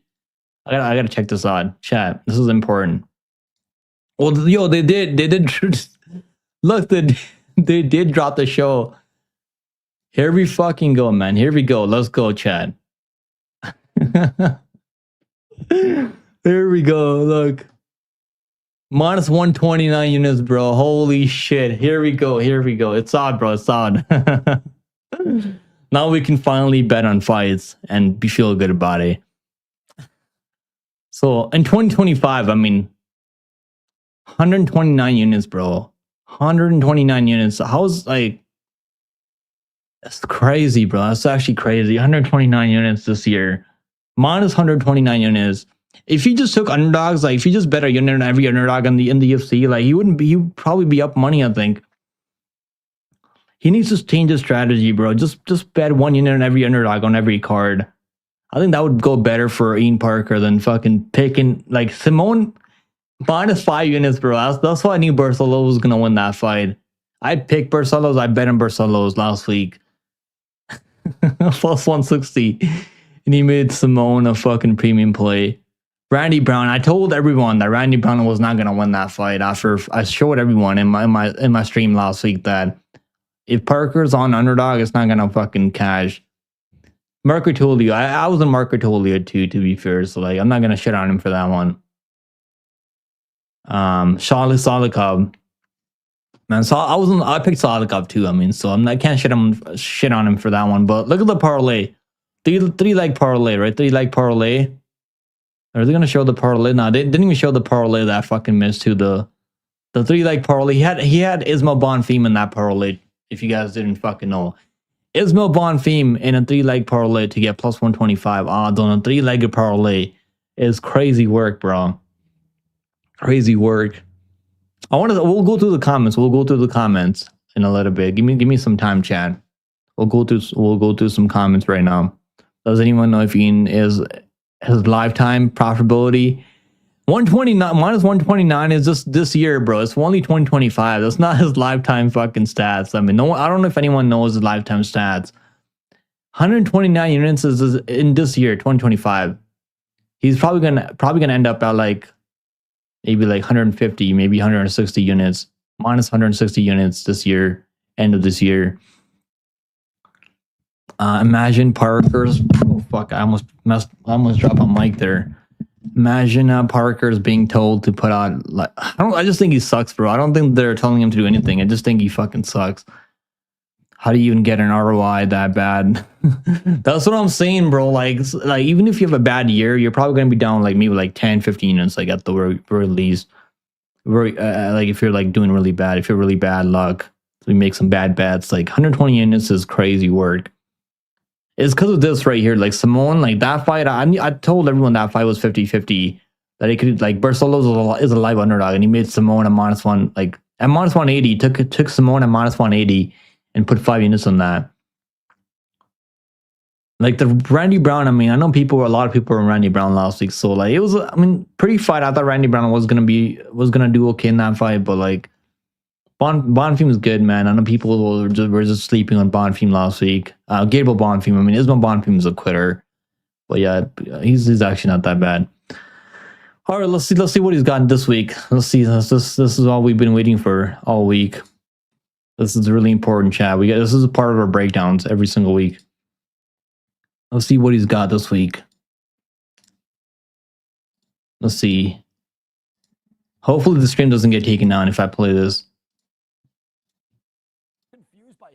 Gilbert Burns, he was taken down at will, and if he didn't get that, oh my god, please don't pick Makhachev. Is he gonna pick Makhachev? I might actually bet on JDM soon if he picks Makhachev. And then those last 2 rounds, Bilal hung with him and made that fight very close. I'm really confused here because you're going against someone in Islam who didn't have to cut weight. You trash your entire system if you perform that bad over 9 months. Bro, I don't think anyone's ever doing that bad. 1 takedown per round to win this fight, because once he takes you down, you don't get back up. And bro, Ian Parker, I'm picking Makhachev too, but the fact that you think he's gonna take him down every single round, I don't know about that. You might take him down in the first like 2 rounds. Interesting. I think those takedowns are gonna be hard to get.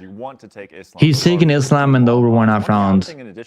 Della Maddalena has been pretty clear, and we'll see. You know, and imagine fucking Islam submits him in the first round, just to prove Ian Parker wrong. Honest about that. Yeah. Imagine that'd be funny as shit. All right, he's got Islam, so I might have to fucking change my mind on that one soon. Who does he have in the co-main? Female fighters we've ever seen.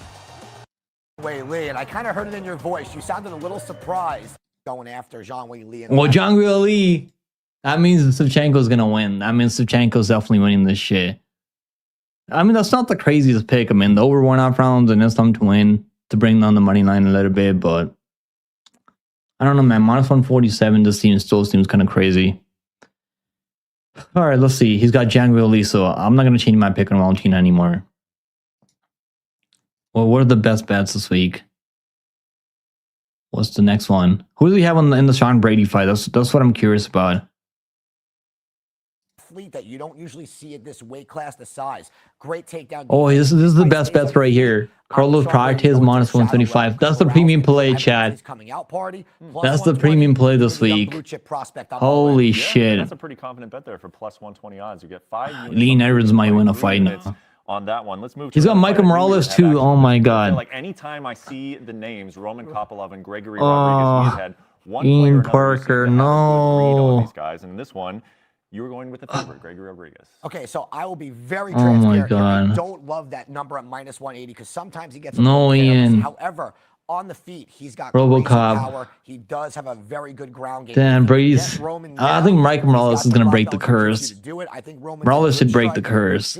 That pressure. Oh my god. Getting hit against Paul Costa, he looked like a deer in the headlights. I think holy shit. I'm on all those 3 picks too. I'm on fucking. I didn't bet Prates yet, but I'm on Prates. I'm picking Prates to win.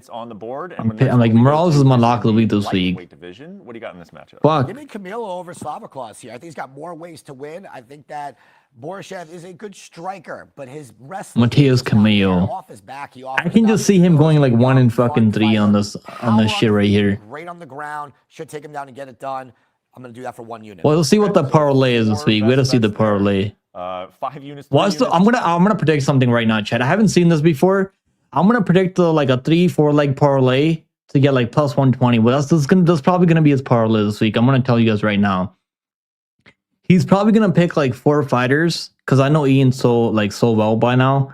He's probably gonna pick like maybe like fucking Wallmaker minus 600. He's gonna pick like, let's see. Let me know if you guys can predict his parlay this week.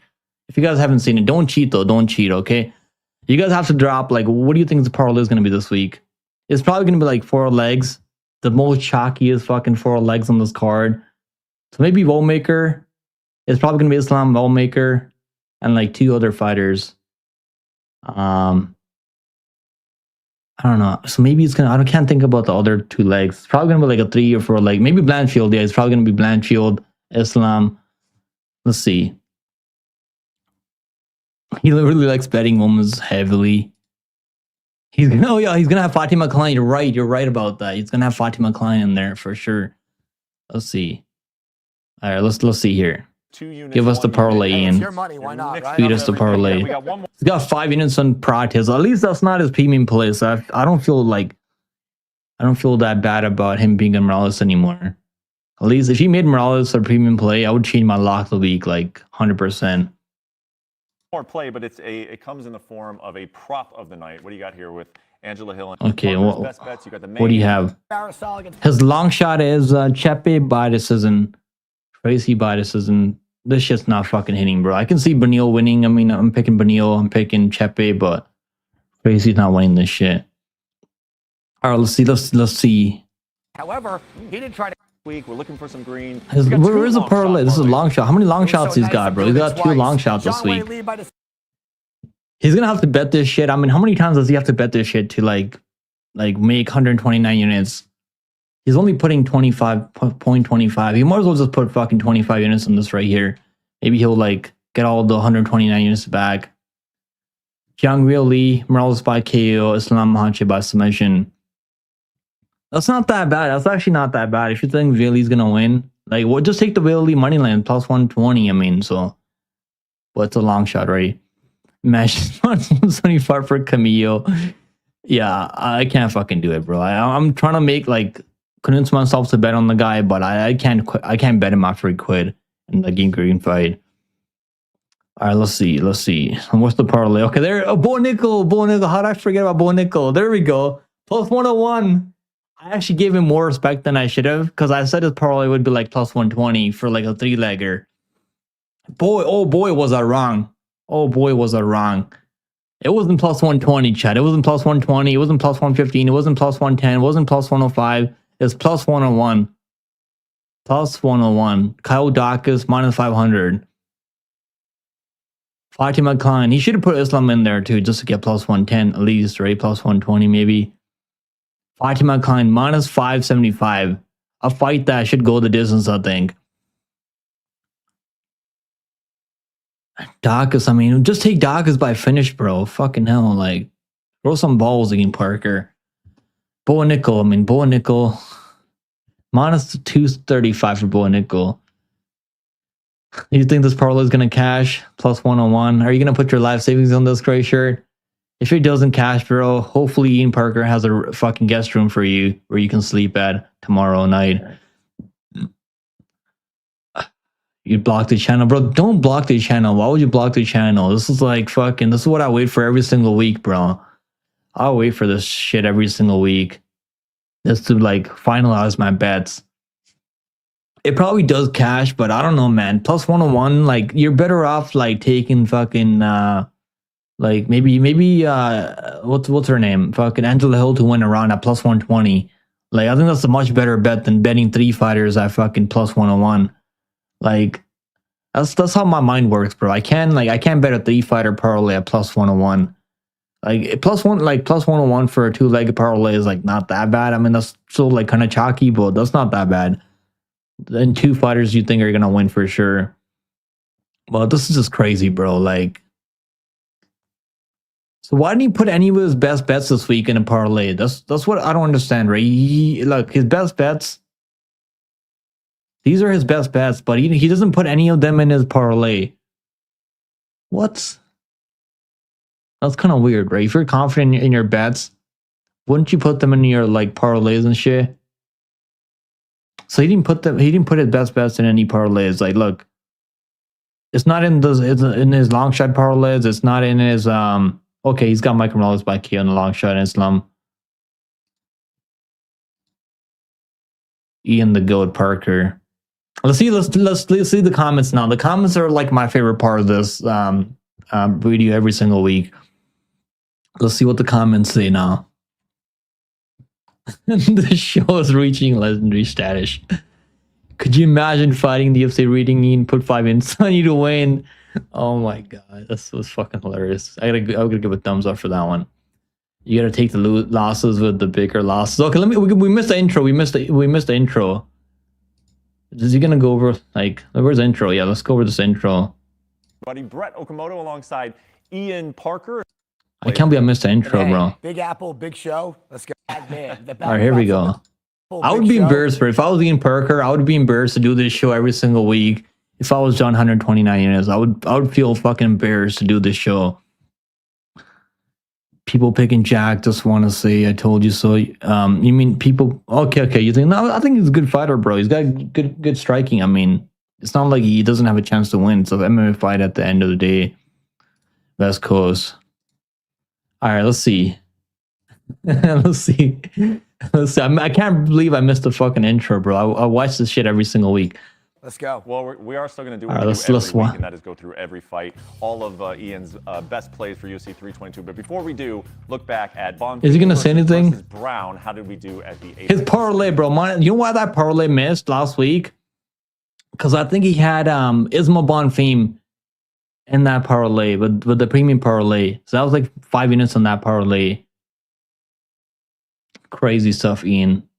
Las Vegas. I wish we didn't have to, but in the spirit of transparency, nothing like getting torn. Hey, bro, his voice is cracking. You guys hear this shit? Look. You guys even hear this? How did we do at the Apex facility in Las Vegas? I wish we didn't have to, but in the spirit of transparency, nothing like okay, he said he wish he didn't have to. Okay, let me see if I can hear this shit. The only one that I hit he said he got smoked, bro. Yeah, Ian got fucking smoked like a turkey. Fell short, Brown fell short, everything fell short. Only way we can go is up. I try not to laugh, but hey, you gotta take the wins and the losses. He's probably tired of all this shit, bro. A little bit more green here in New York City, and we will start. Bro, Okamoto's got positive fucking attitude. I'll give him that. Like the fact that like he's keeping a positive attitude after all this whole year, like it blows my fucking mind. It definitely blows my mind for sure. Like credit to fucking Brett Okamoto for still doing the show with this guy every single week. I didn't get a choice. The machine learning models, bro. MMA Addict, you're using an AI model for like predicting fights or what? My favorite part is Okamoto's snide comments. Last week he was actually kind of tired of his shit. Last week I remember like, look, let me see if I can pull up last week. Like last week he was like so sick and tired of everything. You can see like his body language. Like look, this was last week, right? Like. They actually had a good week last week. I think it was like the week before. Was this one? Maybe it was this one, or wait a minute. So I think, yeah, it was this one, I think. That's the first. Okay, he actually didn't have a big, so he's actually been doing a lot better than he's done in the past. So, yo, like, let's not hate on Ian too much, man. I like Ian. I hope hopefully they continue the show next year. I don't want him to stop the show just yet. Let's get back to our breakdown, chat. Now it's time for us to do a breakdown. We did the most important part of the breakdown, watching the show. Ian Parker pick him single-handedly, keeping ESPN business. Yo, I'm trying my best, bro. I don't want them to stop the show ever. They can't ever stop, bro. Because that's a part of my breakdown every single week. I gotta watch what Ian's on, and now I'm nervous for Morales. I really am nervous for Morales now. Ian prefers doing it remotely rather than IRL. I wonder how much they pay him too, like for the show. Like they're probably paying him like good salary too. Like I think they should, like, if you're like working as an analyst for like betting side for like MMA and stuff, like you should be like, if you do that bad, you should probably automatically lose your job. I mean, to be fair, but I don't think they give a fuck about it. They just want people to watch the show, I think. And if people watch the show, right? They want to watch the show. Because I mean, I watch the show every single week. Look at this. Look at these comments. I watch these videos just to check the comments and who not to bet on, as always. Guys, it happened. I've gone over plus 200 units fading Ian. I'm gonna give you all the picks fading Ian. Bro, that's the fucking blueprint right there. Are we gonna lose our cash cow Ian when UFC moves? Bro, I really hope that does not happen. I'm scared. I don't want to lose Ian from doing the show if they move to Paramount. Hopefully ESPN still covers like they do the show even then, but I don't know, they might not do it anymore. They might just stop the show now. I've been watching the show for almost 2-3 years now. I just want to say I have notifications on just for the okay. Bro, this is, if my comments were like this, bro, I would oh, we got fucking Dan. We got Dan in here too. ESPN, when you finally hit me up, I promise I won't wear a backward cap on your stream. Yo, they need to get fucking Dan on the show, man. Shout out to Dan. He's got good breakdowns. Way more knowledgeable than Ian Parker. Like fucking 100 times better than Ian Parker. Damn, I guess we're going Waldo Cortez here based on Ian's pick. I actually, like, that's why I was confident on Waldo after that. That's when I've seen him on fucking Della. Man, like, shout out to Ian Parker though. Like he keeps it real every single week. So shout out to Ian Parker for that. Remember when Okamoto used to introduce Ian as our betting answer? Does he not do that anymore? What? Does he not do that shit anymore? I didn't even like realize that. Yo, if you guys want to use emojis like McMuffin here, make sure you guys become a member on the channel. You guys can get access to all the emojis. Paramount's gonna hire Ian, continue the show. They should. They definitely should. I mean, I really enjoy the show every single week, man. It's funny as shit. Ian the Duck, Parker, the signs were always there. I hope, like, I think he wouldn't do the fucking recap if he didn't have to. That's what I think, but at least he's not like charging people for fucking picks. I mean, there's people out there that are down over 100 units that charge people for like their bets and shit. So like, at least that's not the case. All right, let's move on. Let's move on to the fucking fights. I mean, we got Wallmaker taking on Ethan Ewing. Short notice fight for Ethan Ewing. Let's see what he looks like on the scales, because he's taking this fight on like a week's notice, right? He beat Billy Brand last time, like a week ago. I think he knocked him out or something in the first round. So this guy's definitely got power, man. I know everyone's like sleeping on. I mean, I wouldn't say sleeping on him, because I think like Wallmaker should definitely win the fight.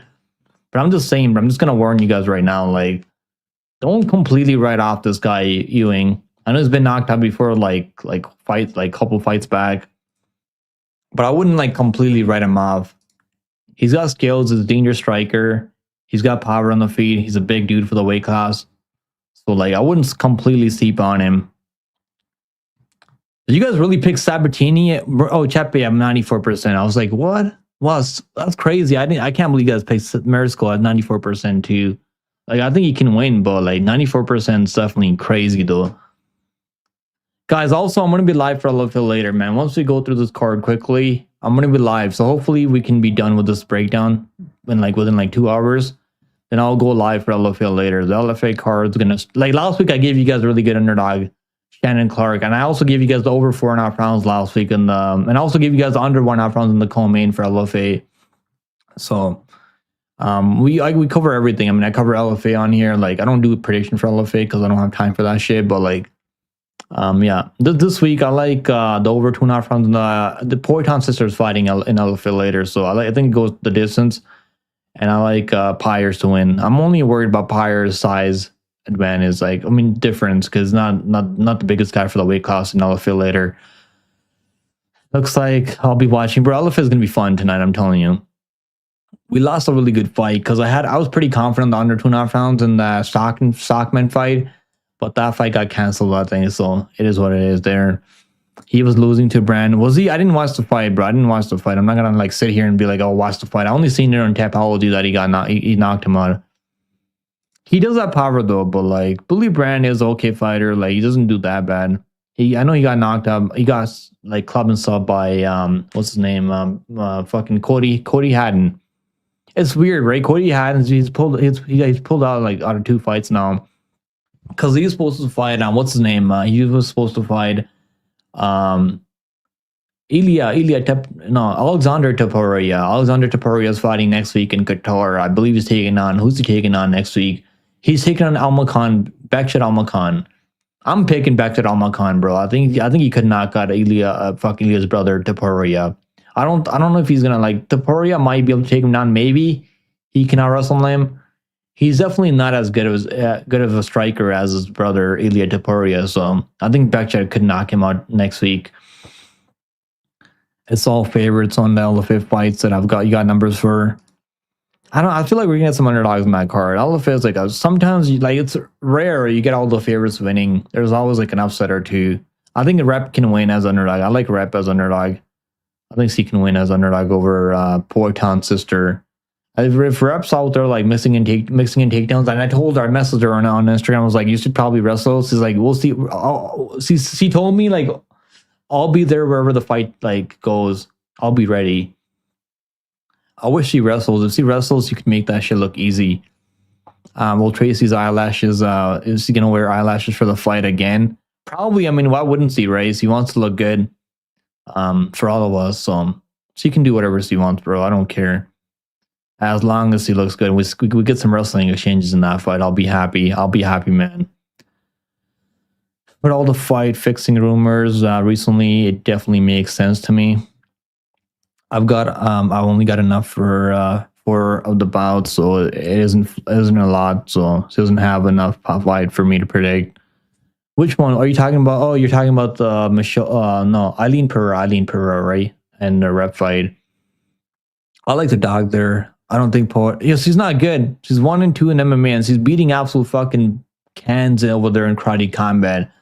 She's really not any good. I'm picking Rep, and also I'm kind of biased. Like I like Rep as a fighter, so maybe I'm biased, but I just don't think fucking Poitin's sister is any good. The only reason she's getting all these fights is because she's Poitin's sister.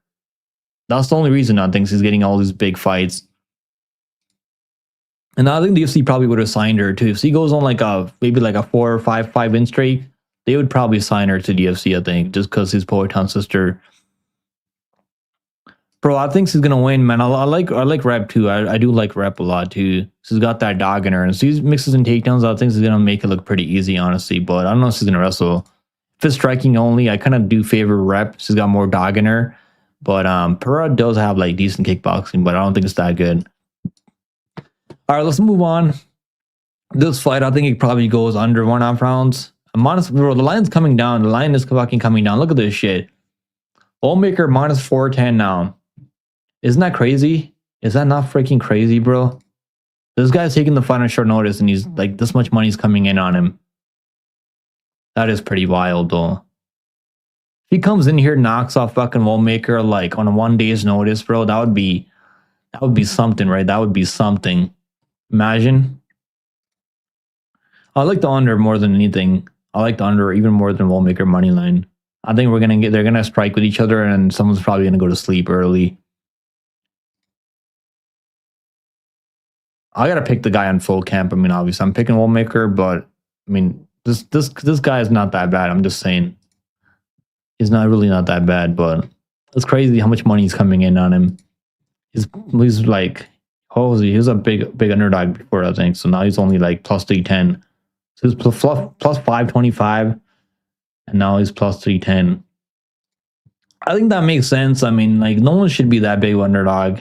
Because Wallmaker is, I mean, still kind of unproven, even at this level. We haven't seen him go fucking... I mean, we know we've seen him go 5 rounds outside the UFC. We've seen him go 3 rounds outside the UFC, but we haven't seen him in the UFC go longer. But this guy's probably not gonna take him that long because he's taking a fight on 1 day's notice. Yeah, he's the same guy that fought last week, I think. Oh, Shama's sister Deanne. No, I'm not talking about her, bro. I'm talking about Rep. Rep. He's underdog in I'll feel later. I think he could get it done over Poitin's sister. I wouldn't fuck with Poitin's sister, bro. I don't want to die. So it doesn't even look that good. He's not even that good looking. Yeah, that's him, bro. That's him. All right, let's move on. Next fight on the card. What's the under again? I haven't bet anything yet on this fight, but I'm thinking about the under. That's what I'm thinking about because I think it'll be an early KO here for either guy. Probably won't make a round 1. We'll make her round 1. Minus 165. That's, I mean, if you got plus 161, like, that was a great bet. Minus 165. I think it still goes under 1.5 rounds, but minus 165 though. Doesn't go the distance. Minus 500 is crazy. Wallmaker by KO. What's Wallmaker by KO? Because this guy, he's been knocked out before. His IT is minus 300. That's crazy. Minus 185. Fuck. Yeah, I like the under. I like the under more than the Wallmaker KO. Yeah, under. I think under makes sense. No, you didn't, bro. I don't fucking believe that shit. No one, like, she looks like a scarecrow, bro. Like, when I look at Eileen Pereira, I just see Poitin's face in there, bro. They look so alike. I can't imagine fucking doing that to, like...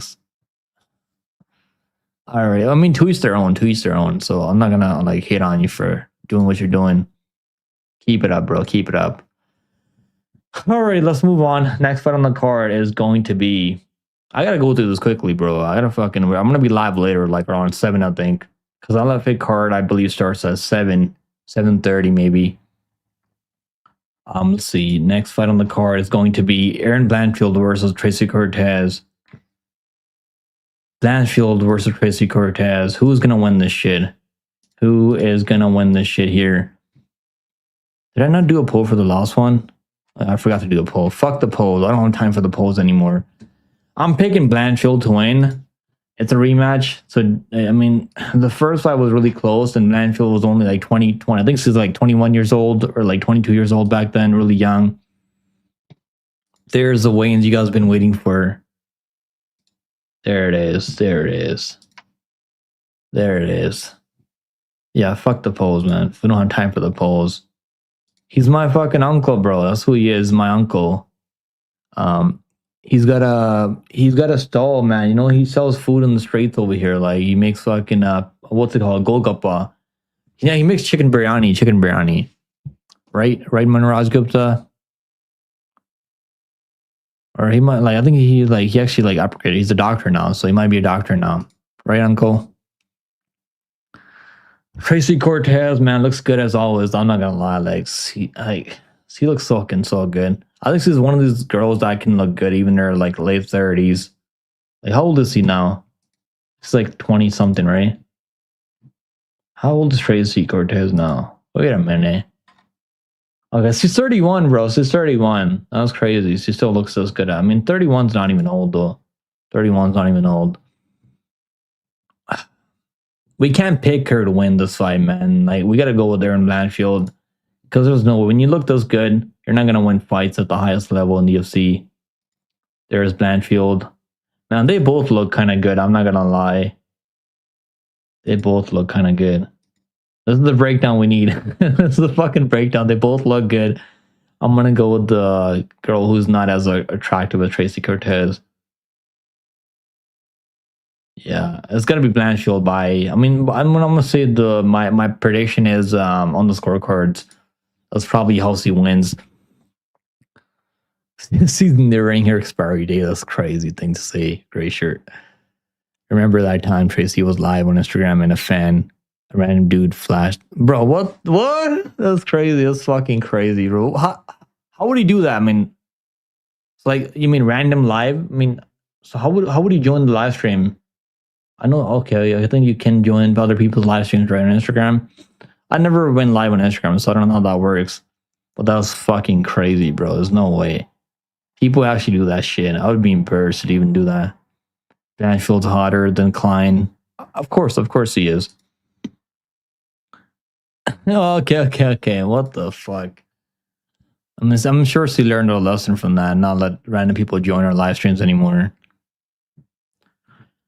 Yeah, I gotta go Blanchfield, man. I think Blanchfield's gonna get this one done. It's just her will to win there, and also like, I mean, it could be kind of a close fight because they're striking only. I kind of give Tracy the advantage on the feet. Their boxing is a lot cleaner, a little bit more technical than Tracy than Blanchfield. But I think Blanchfield's gonna get those takedowns. He's gonna push forward, pressure Tracy Cortez. I don't see Tracy getting takedowns on Blanchfield.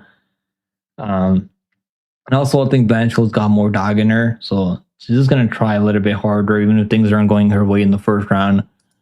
I think live betting this fight might be actually pretty good because I can see Tracy like moving pretty well in the first round, and like Blanchfield starts like getting to her in the later rounds. Like second round, I can see Blanchfield winning the second, third round pretty confidently. So I like Blanchfield here. Am I confident? I'm not confident over 2.5 rounds. I think it does go over, but like now it's like it's gotten fucking crazy now. What is WeChain? I think it's like a crypto thing. I'm not like for sure. Like I don't know for sure, but like I think it's a crypto like WeChain's like a crypto thing. That's like they're trying to promote crypto, I think. Let's see. Wait a minute. The over 2.5 rounds, minus 500, bro. Like, probably goes over, but like minus 500 is crazy. Blanchfield could find a submission and just fucking finish her on the ground, maybe. I mean, it's not likely, but it could happen. So personally, I would not play the over. I like Blanchfield money line. I think that's better than playing because I give her the finishing upside in this fight. I don't give Tracy the finishing upside in this fight. I give Blanchfield the ability to maybe find a submission or a ground and pound.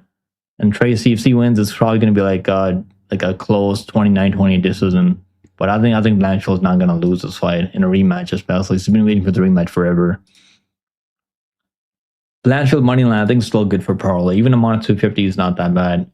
I took it at minus 225, so even minus 250 is not that bad for like parlaying Blanchfield. You can probably get a better live bet even on this fight because I can see the first round being kind of close and Blanchfield's like starts snowballing down in the second, third, and I think she'll win the second, third pretty confident, pretty at a high rate.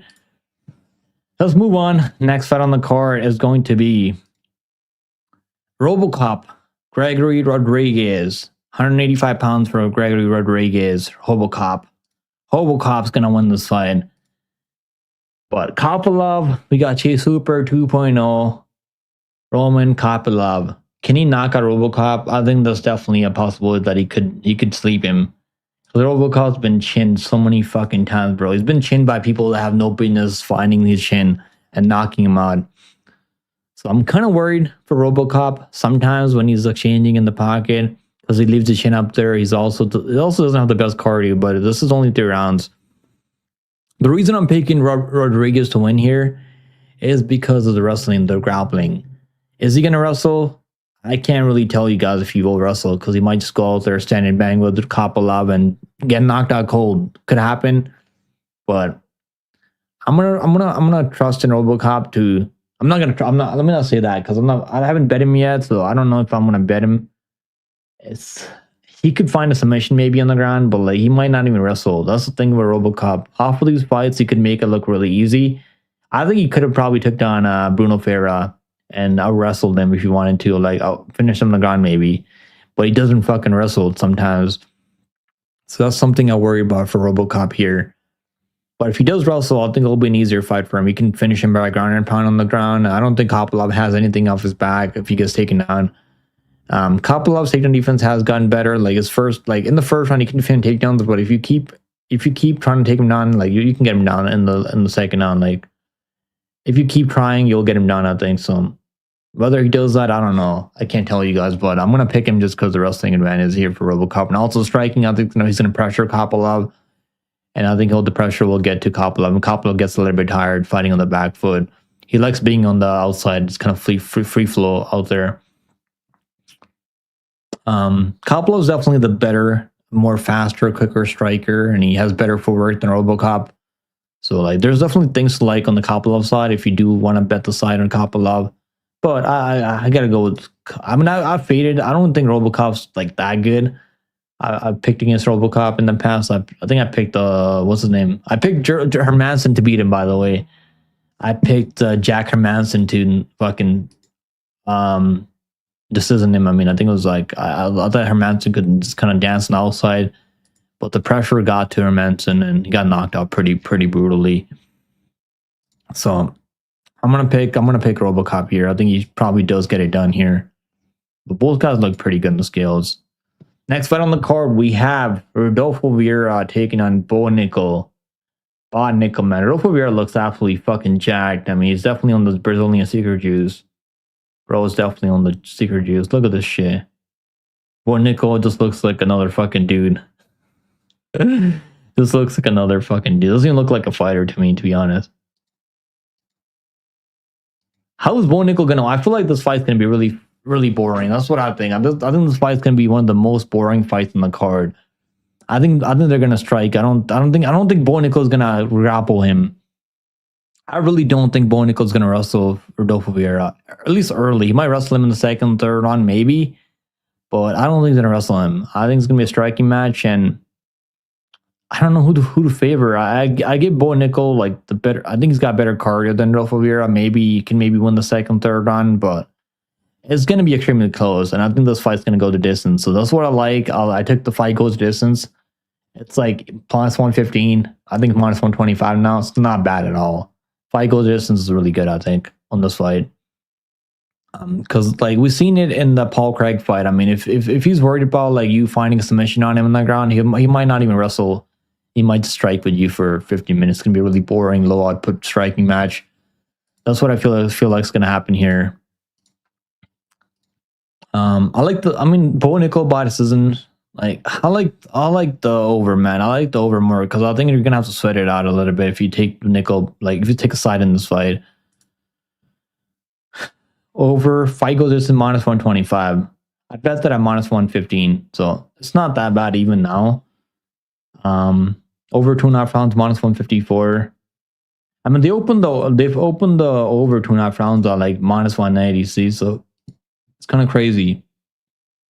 I think it's gonna go the distance. I think Bo Nickel is just gonna try to win. I don't think he's gonna go out or like get a KO or something. I know I've seen other people say that Bo Nickel might knock him out because Cody Brundis had him rocked in the first round or dropped him twice or whatever. But Brundis actually has more power than Bo Nickel, I think, or like is a better striker than Bo Nickel. Bo Nickel's like he's got good wrestling and whatever, but like he doesn't throw a lot of volume, so he's just gonna be okay winning by this or nothing. That's what's gonna happen here. That's what I feel like is gonna happen here. He was over 2.5 rounds was minus 115 instead. Yeah, I mean I don't want to bet the over in a RoboCop fight. I just can't, bro. It's gonna be way too sweaty, I think, betting the over in that fight. I can see Kopylov like staying on the outside, just kind of dancing on the outside, not really engaging in the pocket with RoboCop. And also they're fighting in the bigger octagon. I mean, so if that fight was an Apex, I think the under would be the play out there. Nickel by decision. That's my pick. I'm picking Bo Nickel to win by decision like 29-28. That's what I think is gonna happen. He might win the first round, lose the second round, then he wins the third round. Happy Friday to you too, brother. Happy Friday to you too, Daniel. All right, let's move on. Next fight on the card is going to be let's see. BSD Benoit Saint-Denis taking on fucking Beneil Dariush. So Beneil Dariush actually missed weight for this fight, but if you guys did not know, I'm sure you guys already seen the weigh-ins and everything. He needed the box of shame. I picked Beneil Dariush. I might have to change my pick now. I think I might have to change my pick now because I don't like that. He might have not prepared properly for this fight. And he's also fucking 36 years old. So like, that's not good. That's not good. The fact that he's 36 years old. But the bet I do like on this fight is Dariush to win by decision only. You get your money back if he gets finished in this fight. It's minus 108 on DraftKings. That's really not that bad, I think. Him to win by decision only. Let's see. There's Beneil Dariush. I might stick with my pick on Dariush, but like I'm worried about the durability. Like every single fight, I picked him last time with Moicano, and I was worried about this about his chin. He got dropped in the first round by Moicano. Moicano is not even known for his power. Neither is BSD. I mean, on the feet, he's not known for knocking people out. He's a grappler, wrestler. He's a good BJJ. BSD looks mean though, man. BSD looks mean. There's Beneil Dariush with the gray hair. I don't know. I might stick to my pick on Beneil Dariush. Beneil Dariush. If MMA doesn't work, BSD should win. If he does, then Beneil should definitely win. I think Beneil is going to get hurt in this fight. He's probably going to get dropped at some point because his chin's like just doesn't exist. But if BSD is trying to wrestle him and he gets all wrestled, all scrambled, Darius is good at that. I don't know. I might think about this one a little bit later and like change my pick later. So I think BSD by KO like finishes super likely here. But he's gonna have to pressure him, and he probably will pressure Darius. I think he like BSD all the way. I'm gonna think about this one a little bit more. I'm definitely gonna think about this one a little bit more. Yeah, let's move on. Next fight on the card is going to be Carlos Prates versus Leon Edwards. Don't let him bully you, son. I wish I could speak like Jamaican accent. That'd be pretty funny. Bro, I don't know which guy looks worse. They both look so skinny on the scales. Carlos Prates right there. 169.6 for Carlos Prates. Leon plus 170 for Leon Edwards. What do you guys think is going to happen here? Man, the lines are extremely close. The lines are getting really close for this fight. Minus 160, I think it's minus 163 for Prates. He opened up a plus 140. Leon plus 143 right now on the odds. I was really considering picking Leon Edwards because I think Prates is kind of overrated. I'm not saying he doesn't have power. He's definitely got knockout power, but like he is kind of overrated with his he's not the is he the most technical striker? I don't think he is. It's just when he touches people, like they go to sleep. I mean, they don't fucking move. So that's the issue. I mean, if he's able to pressure Leon Edwards and he doesn't let Leon just flow on the outside, low kick him and body kick him for like 15 minutes. I think Prates probably does find the KO, but I'm gonna pick Prates by KO. I think he can find the KO. I have a feeling he does knock him out at some point in this fight. So I like the KO for Prates here. Or like maybe that doesn't go the distance. Under 2.5 rounds plus 120. Honestly, the under is like not that bad either. Because Prates by KO, fight ends by KO plus 100. That's not that bad either, man. I don't think either. Like maybe Leon has more ability to find a submission here. Maybe if he wrestles, grapples, but I don't think he's gonna submit him. He might take him down, hold him down for a little bit. Prates ITD plus 145. What's Prates KO? Plus 150. I mean, honestly, I think the under 2.5 rounds is not bad. Plus 120 for the under is not that bad. Or like doesn't go the distance, maybe. Let's move on. Next fight on the card is going to be Michael Morales, my lock of the week this week. He's got fucking blonde hair, man. That does worry me. That does worry me. Ian Parker has 2 units on Michael Morales this week. And that worries me. I have a lot to worry about this week. Ian Parker putting 3 units on Michael Morales. Him having a blonde hair. We had Ricky Simon with blonde hair last week and he looked terrible out there. Him having a fucking blue dress at the weigh-ins. Like a blue coat, well, not a blue, it was like a pink dress, I think it was, at the weigh-ins. That does fucking worry me a lot. But I think he can stop takedowns from Sean Brady. He might not stop the first couple takedowns. Sean Brady takes him down, wrestled him in the first round, and then he probably starts defending takedowns in the second round, defends a couple of takedowns. Brady gets kind of desperate, and he starts putting hands on Brady. So that's what I see happening here. I mean, I think Morales has the abilities, and he has the athleticism, defend takedowns, get back up to his feet, scramble with Sean Brady. Oh, he's got to be careful early. Don't get caught up in a submission from Brady. Don't make too many mistakes. Take your time. This fight's 15 minutes, so I like Morales. I think Morales has the ability to. Does he knock him out? I'm not too sure about that. I mean, maybe he submits Brady. That's what I feel like could happen here. He could maybe submit him, maybe, but probably not likely. I mean, it's 25-1 if he can submit fucking Brady. I mean, that would be pretty funny. Morales plus 110. I like Morales here. I think he can get it done. He's my lock to lose this week, so we'll see how that goes. Doesn't go. I mean, fight to go there to minus 120. Doesn't go there to minus 110. Fight ends by submission plus 865. I like Morales money line more than anything here. Morales KO. I mean, if Bilal can stand you, TKO you, man. I think like fucking Morales can do terrible things to Brady if this fight's standing only.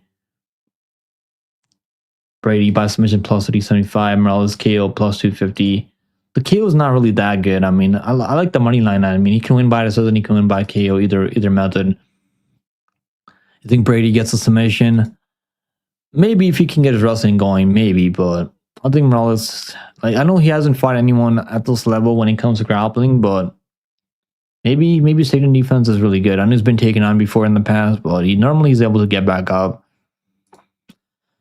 What kind of submission do you think is going to be, Adam? Like Kimura, like arm triangle, like a guillotine? Like what do you think is going to be? Practice being sponsored by Marlboro. That's fucking gold shit right there, bro. Good for Practice. Is he really, or are you just trolling, Bob? I know he smokes those darts. Brady. I mean, ends by submission might not be bad because I'm imagine Morales like locks in a guillotine or something and fucking Brady goes to sleep. Imagine that would be. I would love to see that happen. Honestly, that would be the funniest way this fight goes. If he locked in a submission, fucking Brady just goes to sleep. Imagine. Brady by submission plus 375 plus 400 out there. I mean, if you like that side, but I'm going Morales to win. What's the Morales to win around? I think Moneyline's good. If you're on Morales like I am, Moneyline's good. Morales plus 5.5 minus 220, so minus 3.5 minus 170. So they think he's gonna win around, at least the bookies. I mean, so I think he can get it done. I'm picking Morales outright. Next, let's move on. Next fight on the card is going to be there's Sean Brady right there. There's Zhang Lee versus Shevchenko. I'm picking Shevchenko, but the bet that I like on this fight is fight goes to just over 4.5 rounds. I think it's like one of the best plays this week. Now it's going to be 25 minutes, right? So a lot can happen in 25 minutes. I'm just saying, but I think both girls are really, really tough. They both have good submission defense. I know Grasso found a submission on Shevchenko. That was kind of fluky. I think both girls can defend submissions. They both are tough. Their chins are pretty good. They can recover from if they're hurt on the feet. So I like the fight goes the distance a lot here. I really do. I think it's one of the best bets this week. I think this fight to go the distance. Blanchfield money line's good also. Morales money line's good. I like the Bo Nickel fight to go the distance. I like the under 1.5 rounds the Sister Kaya fight a lot. So those are the spots that I'm on. Chepe money line plus 110 was pretty good also. You think Gillies, you think it's gonna be guillotine, you think Morales is gonna shoot a takedown on him? He might shoot it. It wouldn't be smart for him to shoot a takedown on Brady, I think. So let's hope he doesn't do that for my sake. You just can't see him losing back to back. Get a feeling they want him on the White House card. Which one? Who do you think? Who can't lose back to back fights? Which fighter are you talking about? Do you think Bo needs a finish? I don't know about that, man. I mean, I think he can win a competitive decision over Vieira. Vieira isn't like known for his knockout power on the feet. He fights super close with everyone. So if it's like a 15-minute striking match, I mean, Bo can just do a little bit more than Vieira in the later rounds. Just pull it off. He might not even go to the ground with Vieira because Vieira has good submission grappling. So I don't know if he's gonna grapple with him. I like the over, man. I mean, I'm picking up Shevchenko. I think he can win, but I know it's gonna be a really close fight. It's gonna be an extremely close fight. There's Zhang Weili. The reason I'm picking Shevchenko is because Zhang Weili struggles with girls that have physicality. She's getting taken on by girls that should not take her down. I mean, Yan Xiaonan should not be taking on you in a fight. Yan Xiaonan is not a grappler. She's a striker with knockout power. And so he dropped her. I mean, that's not really a negative, like getting dropped by Yan Xiaonan. But getting taken on by Yan Xiaonan is not the best look out there. So I think Shevchenko can take down Zhang Weili if he wants to. Probably going to be a close 48-47 type of fight right here. That's why I like the fight goal distance. Over 2.5 rounds, over 4.5 rounds is good still. I think good parlay piece even right now. Over 4.5 rounds is minus 280. Now I bet that at minus 255, but I think it's a good parlay piece still. Even at minus 280, it's not that bad. I think it's good enough till minus 300. Over 4.5 rounds. It's gonna be a long 25 minutes. I mean, but I think it cashes. I mean, fight goal distance minus 260. I think it goes. I think we're going all 5 rounds in the co-main event. That's what I think. I mean, I'm thinking Kopylov gets it done. I mean, you should probably play Kopylov by KO. I mean, if you're gonna play something on that fight, because he's gonna be live for a KO in the first or second on. Because if he doesn't knock him out, I think Rodriguez is gonna start mixing in takedowns and just bully him. That's what I think that's gonna happen in that fight. All right, let's move on. Next fight on the card, the last fight on the card. Make sure you guys like and subscribe on your way out. I'm going to be live for LFL later, maybe around like 7-ish, 7:30. So maybe I'll go live for LFL later. So we already been live here for like almost 2 hours. Actually, more than 2 hours now. We've been live now. Next fight on the card is going to be the main event of the evening. We got Islam Makhachev taking on Jack Della Maddalena.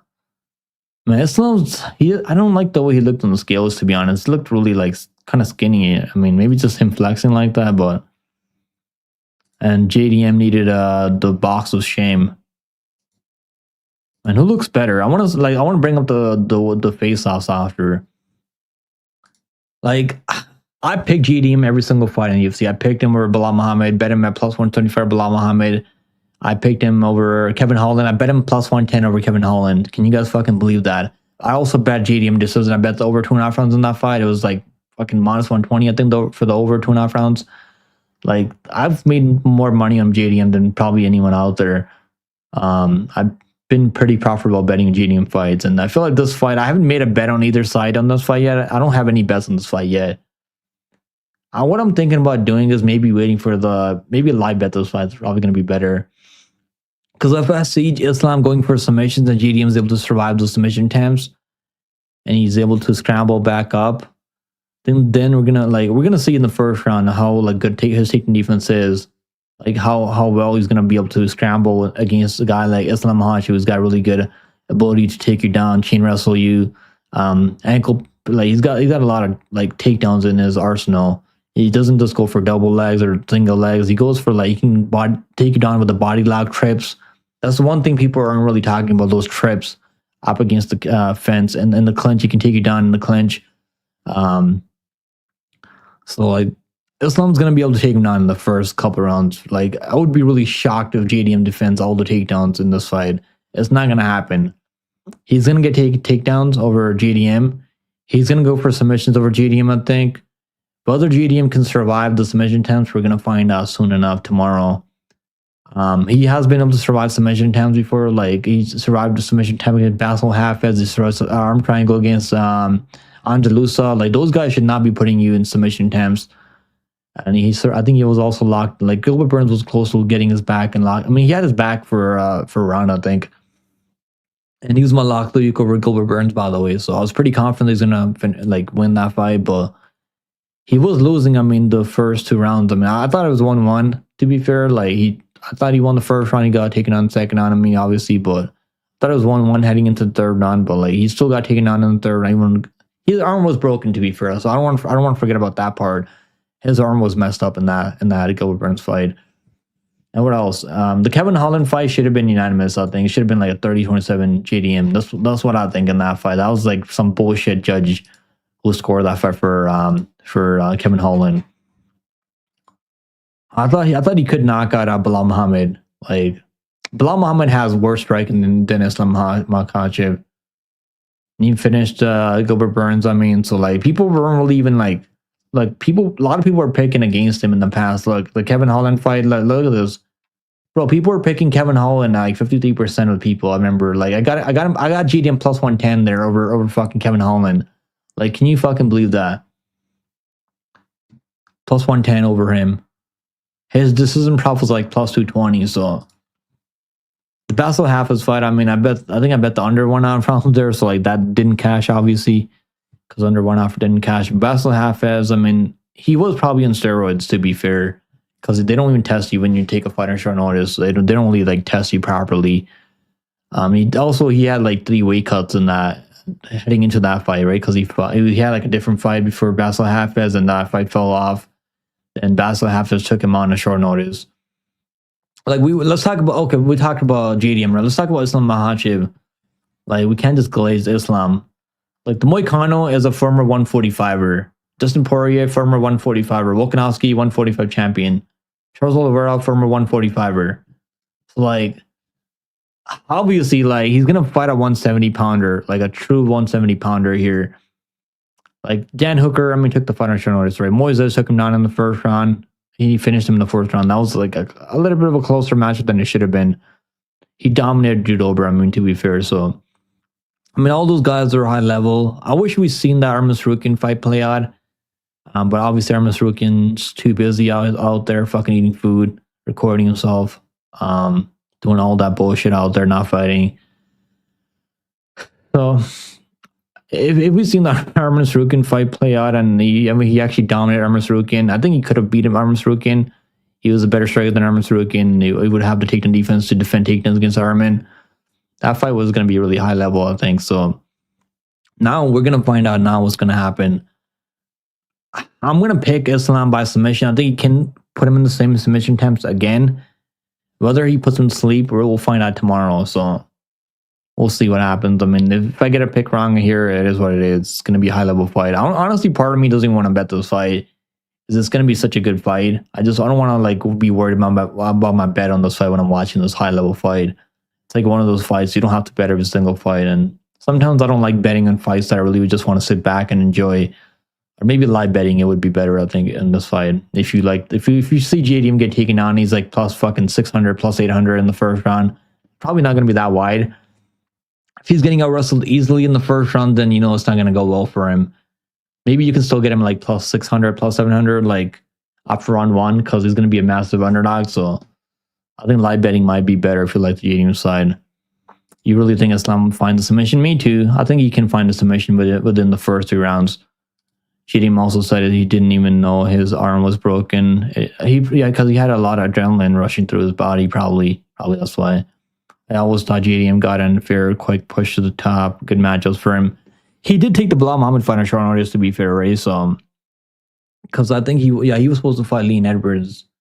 Then obviously the Bilal Muhammad needed an opponent there on short notice. So, because Shavkat got injured, right? So that's what happened there. So, father's plan.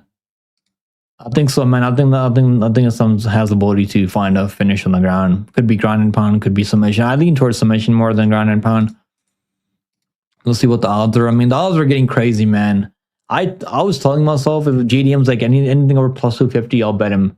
That's what I was telling myself. Now, like if it gets even wider, like plus 225, maybe plus 300, probably not gonna get that wide. Maybe, but maybe it does. Like, I think it would be a good bet, even JDM at that price. It would be a good bet, right? Because they're both on huge win streaks right now, and obviously he's a bigger guy in this fight. He's the one moving up a weight class. 104.5 pounds, minus 140. Or this is what I was thinking about doing. Maybe JDM like buy decision, half in on JDM buy decision, and half in on JDM money line. If you want to bet JDM side, that's the way I would bet it. I think him to win by decision is like plus 700 out there.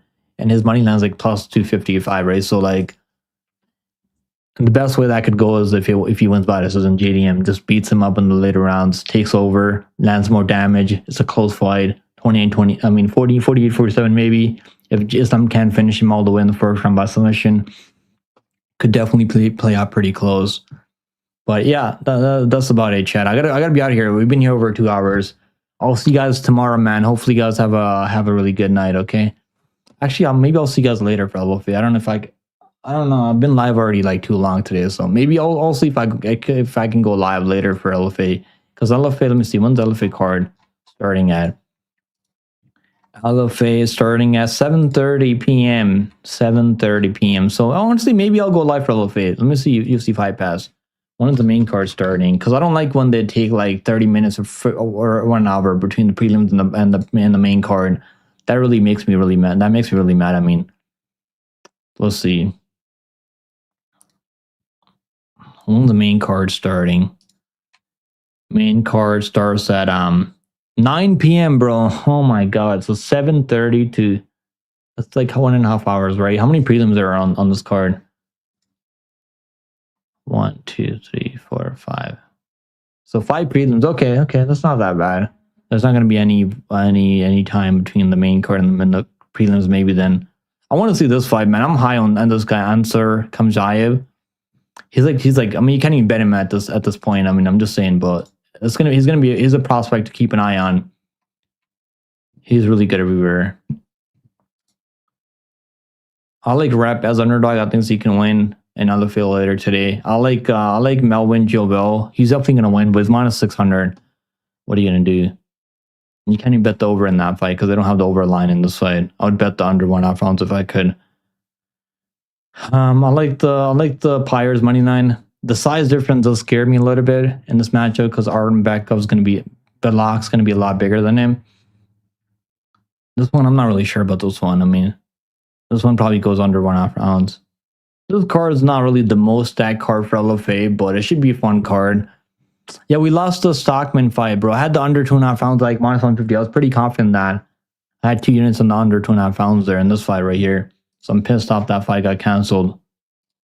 Not this one. We lost 2 fights in, right? No, we lost 1 fight. Okay, so well, no one wants to fight this guy, Ed Nilsson Santos. Because Stockton the under 2.5 rounds was gonna be free money here, bro. Stockton just kind of gives up when he's wrestled at all, and at any point, he'll just give up his neck and fucking take a check and go home. So I'm pretty pissed off that under 2.5 rounds. That was gonna be free. Now I have a parlay with over 2.5 rounds in this fight and Pyres money line. I'm kind of like thinking about rep. I haven't bet rep yet, but I'm thinking about it. All right, guys. I'll see you guys maybe later for LFA. So LFA later. Maybe. I'll think about it. 7:30. So we'll see. We'll see what happens later. I appreciate you guys hopping in here, hanging out with me for the post-win show for UFC 322. And yeah, maybe later for LFA I'll be live again. So keep an eye out for the live stream. I'll drop a link in the Discord if I go live for LFA later. Hope you guys have a good maybe I'll see you guys later, so I'm not gonna say good night. Later, chat. See you guys later.